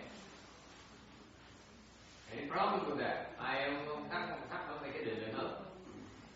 It's practical, has practical meaning. Có cái lý do, có ý nghĩa của nó. Remember earlier I explained to you that the second week, this is the second portion of the fasting process, and you have to deal with the hunger and the smell of the food and the sticky smell in the air. Nhớ là hồi nãy tôi nói về cái lúc mà mình tuyệt vời thì cái phần cái gì, cái giai đoạn cái gì là mình bắt đầu phải đối phó về cái giác quan mình, nó ngửi cái mùi ăn, ngửi cái mùi thơm đồ ăn, nó làm mình rất khó chịu. Right? Nhớ đó không? Remember that? How come I was not affected by that? Tại sao tôi không bị ảnh hưởng? Because I didn't survive the whole time. Của nó, tại vì không bị ảnh hưởng, tại vì mình ở trong định là theo được. Does it make sense? How else can it be? Either that or I'm dead. Có khác không? Hoặc là tôi chết, tôi không ngửi được nữa. Mà ngửi thì phải ngửi thì bị ảnh hưởng, xong bị ảnh hưởng được. Các gì không bị ảnh hưởng, ở trong định cũng không bị ảnh hưởng. In nhớ. See? Samadhi is very useful. Ta thấy cái định nó lợi với sao? Mình tự chủ. You are in control of your own life. No one else. Not the environment. You control your own life.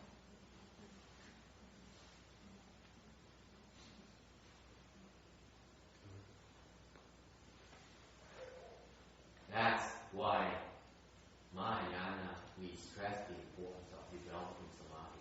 Vậy nên cái đại thừa thường mới chú trọng cái chuyện mình phải phát huy cái định lực luôn. Because not only have you control your own life, tại vì cái định lực nó giúp mình có sự tự chủ của cuộc đời mình, nó còn giúp mình nữa phát được cái định. The more important aspect of the samadhi Dharma is that it helps unfold your wisdom.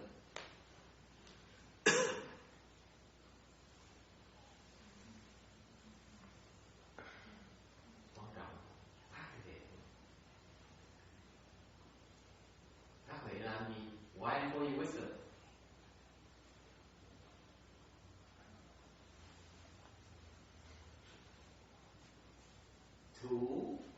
Mỗi người làm gì cái gì nè? To win a lottery. Trúng số lột đắt hả? Ai muốn trúng số lột đắt không? Anyone does not want to have to win a lottery? Không ai muốn, không ai, you don't help me được họ. Có ai không muốn trúng số lột đắt không? Okay, why is it don't you want to win a lottery? I don't wish to be distracted by the money. Sometimes that kind of distraction is not that bad. Instead, I will You ask me, it's not that bad. Trust me. And you can win it and give us the money. We'll be distracted on your behalf. Well, hey, làm cái gì? What's the use of unfolding your craft, your wisdom?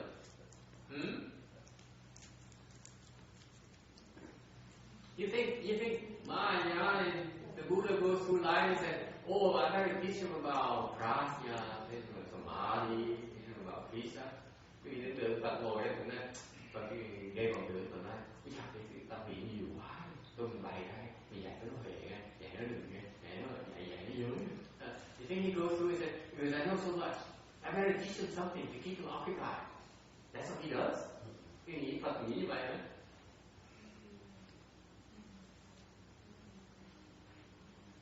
Vậy thì mình mở về làm gì xung quanh, bỏ đời vô vào wisdom. Yeah, what for? Để mình bóc cái thành phố. Để làm gì? Bóc cái làm gì? Mình phải chính xác được cái đúng sai. Then you see both, you can see the right and the wrong. I'm getting close. Yeah. I know. Yeah. See, this is what amazes me every single weekend I come here.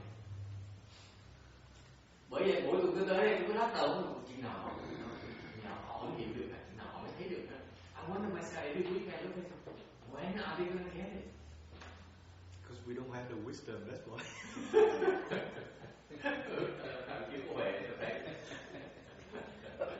Tôi hỏi mày sao nó quan chuyện nào không có gì học, chuyện nào không có vợ lẽ, chuyện nào không vợ lẽ. Mở miệng làm cái gì? Because the moment your wisdom is unfolded, chuyện nào cái về cái mở ra một cái, something wonderful happens. Chuyện nó tuyệt vời xảy ra, chuyện xảy ra. What is it?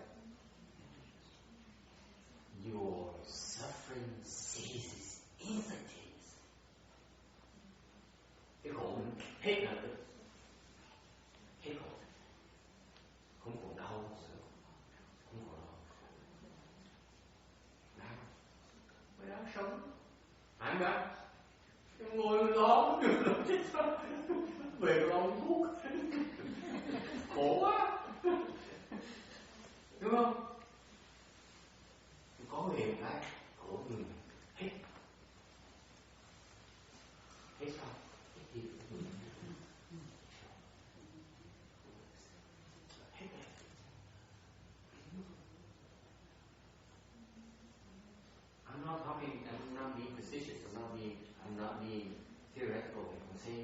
the moment your wisdom unfolds, the suffering ceases, the sicknesses also cease as well.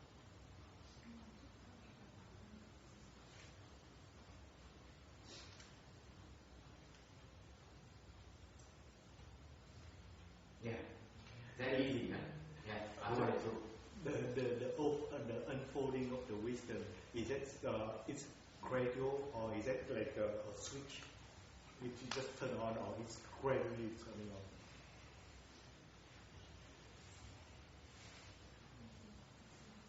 Different kinds of wisdoms.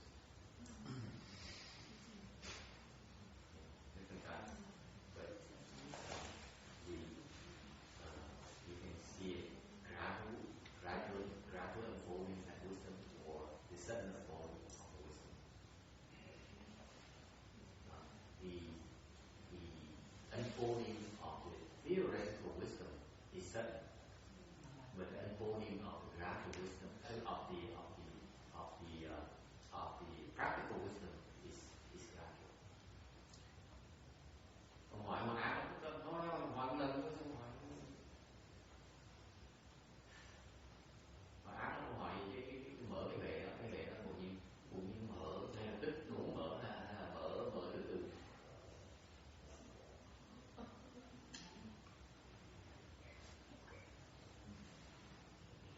Hỏi như vậy là cứ chụp hình chết đó.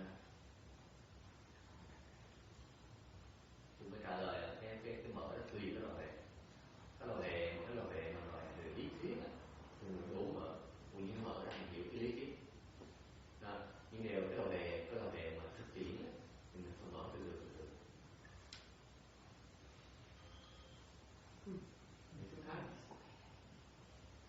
Anyone can awaken to the theoretical wisdom.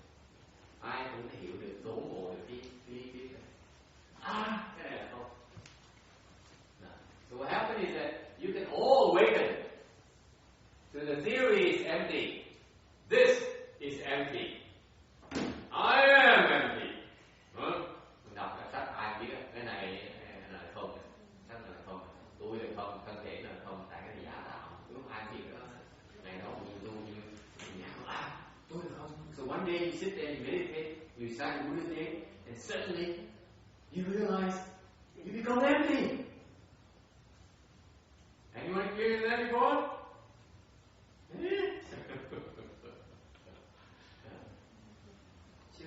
So you understand the principles is emptiness. And you go back to reality. Mình hiểu được một chuyện, thì mình trở lại thực tế mà thực tế mình còn cái thân này, trong nó không được. Yeah, you have to and you work off those addictions. And that's called gradual enlightenment. Because bởi một khi mình hiểu cái lý thuyết rồi, mình phải trở lại thực tế mình còn cái thân này, mình chưa chết, mình phải trả nợ cho nó xong chứ. So what happens? In other words, you go back to reality to pay off your debts, to continue to pay your debts. Mình trở lại cái thân này, mình tiếp tục trả cái nghiệp của mình. Nó gọi là tiền ngộ, tiền mệnh.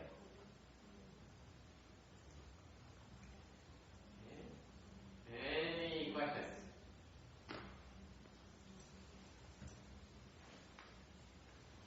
All right. So, how does reciting the Buddha's name build samadhi power? Làm sao mình niệm Phật tự nhiên mình tăng trưởng thì được?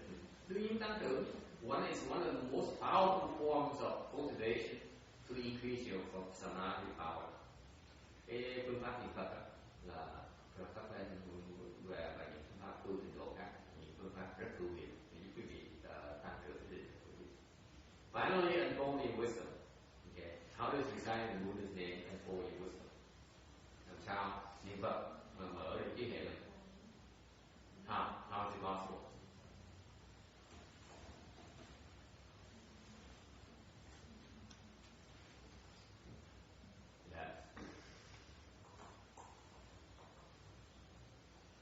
I'm not preparing to wipe out. Answer me, please help me. How does reciting Buddha's name help unfold your wisdom?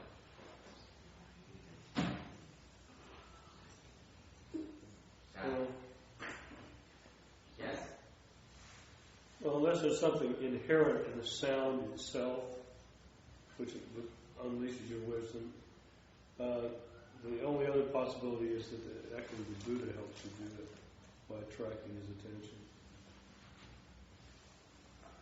Wait a minute, there's one third possibility, the power of concentration.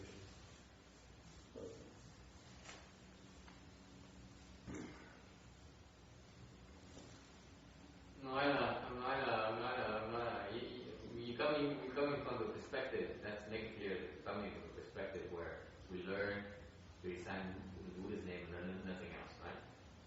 Yeah, that's what you do. Sutra, learn about Amitabha Sutra, look about Sutra. These are such let's say a person goes to cold turkey to Mahayana and is taught to recite the Buddha's name. That's it. And by doing that single act of reciting the Buddha's name, you have precept, you have samadhi, you have wisdom, right? That's the premise. That's right? How is it possible? Yeah, that's what. Yeah. Mình nhớ trường hợp như vậy, người này không bao giờ học gì hết, không bao giờ học sách hết, không bao giờ biết gì Phật pháp hết, vào một cái mình dạy cái niệm Phật rồi. Và về cái phương pháp niệm Phật này, thấy tôi được cái nhớ, tôi được cái định, tôi được cái huệ luôn. Okay. Tôi nghĩ cái gì cũng hiểu hết. Làm sao nó có thể niệm Phật không ra niệm hết tất cả? How is it possible? So, ông này cũng nói là chắc Phật giúp đến cách nào khác nữa, Phật giúp ra mình hiểu nữa.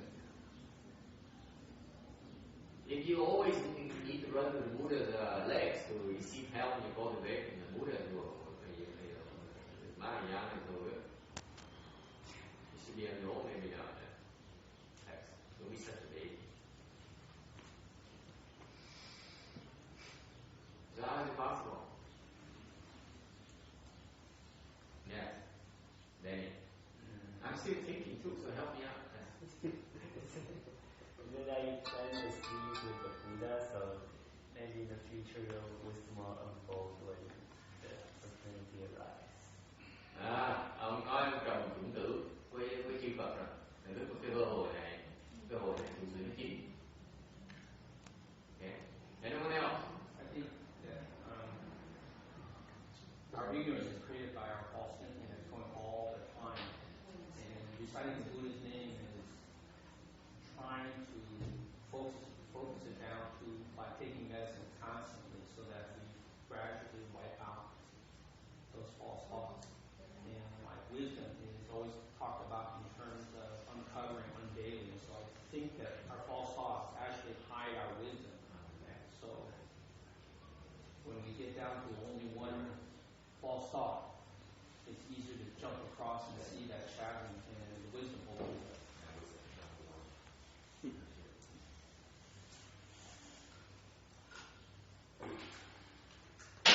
Very good. Excellent.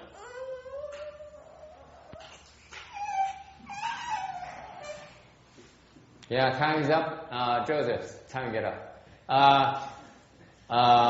Nói đúng. They're both correct. Both answers are correct. Ông hai này nói đúng. Người thứ nhất nói cái chủng tử nó từ trước mình trồng rồi, bây giờ nó chín.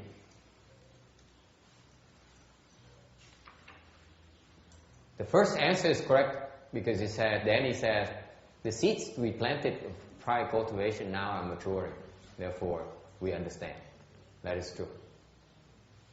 What makes you think that this is the first time you learn about this Mahayana Dharma door? Cái gì làm gì suy nghĩ đây lần đầu tiên quý vị nghe cái pháp đại thừa này? Chances are that this is not the first time. Tôi có thể nói quý vị rằng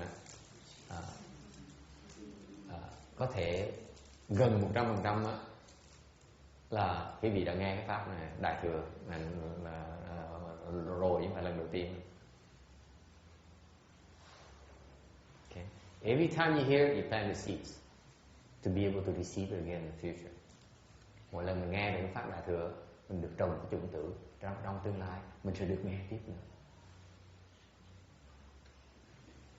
Nếu không có cái chủng tử đó, nghe lần đầu tiên mình chạy chứ. For the first timers, they hear it, they run away. No. This nonsense. Agree? Too much of a shock to our system. Right? Just like you meet a stranger for the first time and says, "Come to me, I can heal you, I can make you, turn you into a rich person." What would you say? Cái gì nghĩ qua? Rất nó có lý. Chẳng như quý vị gặp một người xa lạ đầu tiên, gặp mình một cái thôi, tới đi, tôi dạy quý vị thành Phật, tôi dạy quý vị thành một người giàu có, quý vị như người thông minh, sao tin được?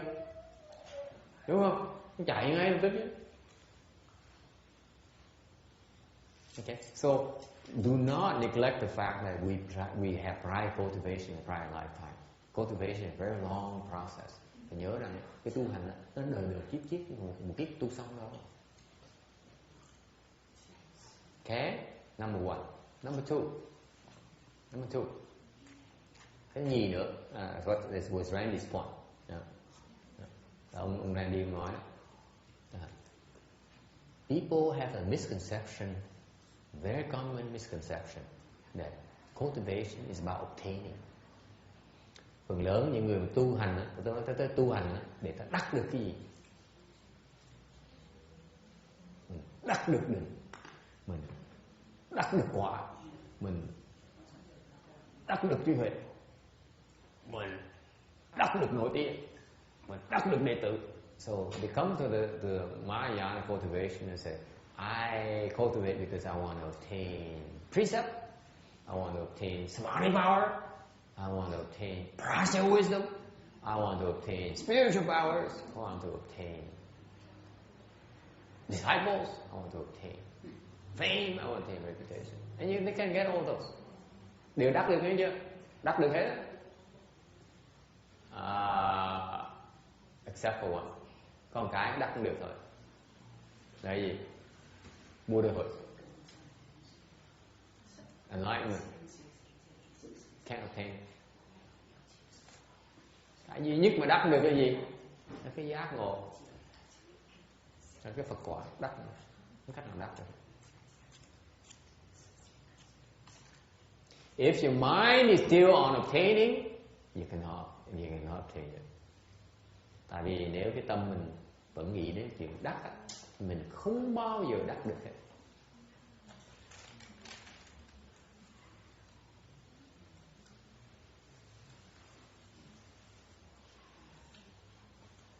Is it clear? Nghe rõ không? And this is the problem with these bhikshunis. Đây là cái vấn đề rất lớn lao của những sư cô này. Tới tu mà nghĩ đắc. Tôi muốn học cái pháp của thầy để tôi trình độ tôi cao rồi, để mà tôi ra đi giúp đời, để tôi đắc được quả này, được đắc được quả nọ. Lầm vậy mà. Lầm lớn nào vậy? Không có gì mà đắc.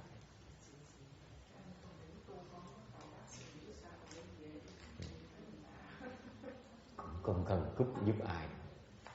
Thế tôi cho cái môi trường chỉ tu thôi, không cần biết cái trời trăng gì hết, không cần đắc, không cần sống, không cần chết, không cần gì hết, thì nó mới tới được.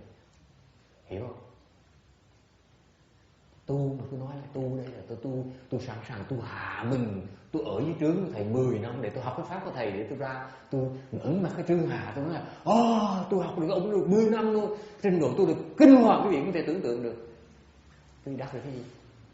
Không có gì đắc, không gì đắc. Cứ đến tới với tôi trong 10 năm nữa không học được gì tôi đâu. Không có gì mà đáng học hết. I explained to them, I elaborated to them that they came to me. Okay, this is a professional courtesy. As I explained, they came to me and said, I'm a hot shot in my world. Thế giới họ là không phải là người tầm thường. So I'm going to say, and they said to me, I'm going to lower myself, my ego. I'm going to learn under you. I'm going to submit to your training for 10 years. I'm willing to spend 10 years of my life learning from you, so that after 10 years, I will understand your Dharma. Oh, I have obtained significant results. I go out there and have my temple, and then really start saving living beings. I said, you come to me like that? After 10 years, you'll be very disappointed.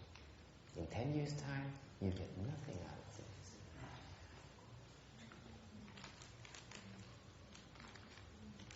I'm warning them. 10 years time, they get nothing, absolutely nothing out of it. Nói trước khi cho sư cô biết, lo mà đổi đường đi. Tôi cũng cần biết sư cô tu giỏi chừng nào, tôi cũng đắc được cái chừng nào. 60 năm nữa tôi cam đoan sư cô không thấy không đắc được cái gì hết. And this is why I'm trying to create an environment for them, like I explained earlier in the morning, where they don't have to worry about things to obtain anything. Not obtain money, not obtain support, not obtain anything. Just cultivate. Then they can get there. Cái môi trường quan trọng, tưởng tượng. Cái môi trường mà không có sự ủng hộ trong mình tu, ngồi đó phải lo ra, lo nghĩ ra người tới là tôi thấy người hướng phần nó trả tiền mình, làm sao mà cuối tháng mình đủ tiền mình trả tiền nhà bây giờ này, sao mà tu nổi, nó vọng tưởng. You can't sit here and then fasting and say, oh my God, I have a mortgage. How am I going to make the mortgage this month? How are you going to cultivate? How are you going to enter samadhi thinking like that? Okay? I know, these guys are ambitious. Mấy người này tham vọng dễ sợ lắm. Không phải người mà có trí thức mà ai không tham vọng. You all are smart and ambitious people. That's normal to be ambitious. It's just a wrong approach when you're trying to cultivate. Chỉ nếu vừa cái tham vọng để mà tu thì tu rất lắm.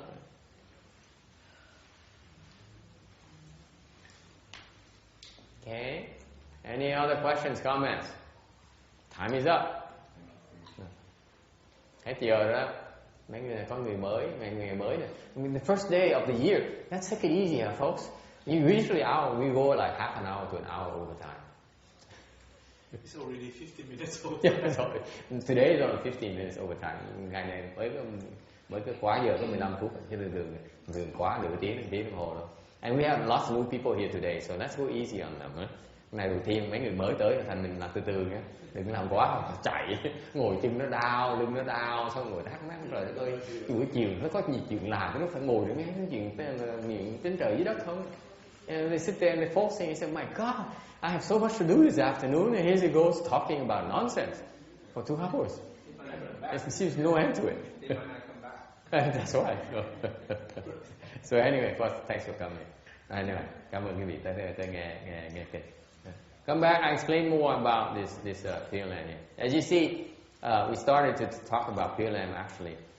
Mahayana Pureland is extremely vast. Thì ra mình nói nó là nói là đang giảng kinh Tịnh độ, thì thiệt ra cái Tịnh độ, pháp Tịnh độ nó rộng như đại thừa vậy. Okay. So and I will tell you, I will compile this with you. Nói cái gì biết, bỏ nhỏ thì biết. Tôi dạy không phải dạy Tịnh độ đâu. I'm not teaching Pureland. Tôi dạy đại thừa. Bây giờ tôi dùng những cái ý nghĩa cái giáo lý đại thừa, Tịnh độ để giảng cái giáo lý đại thừa. So I'm using the Pureland as an expedient to explain you about the Mahayana principles. Okay. All right. Thank you. Ngừng này đây.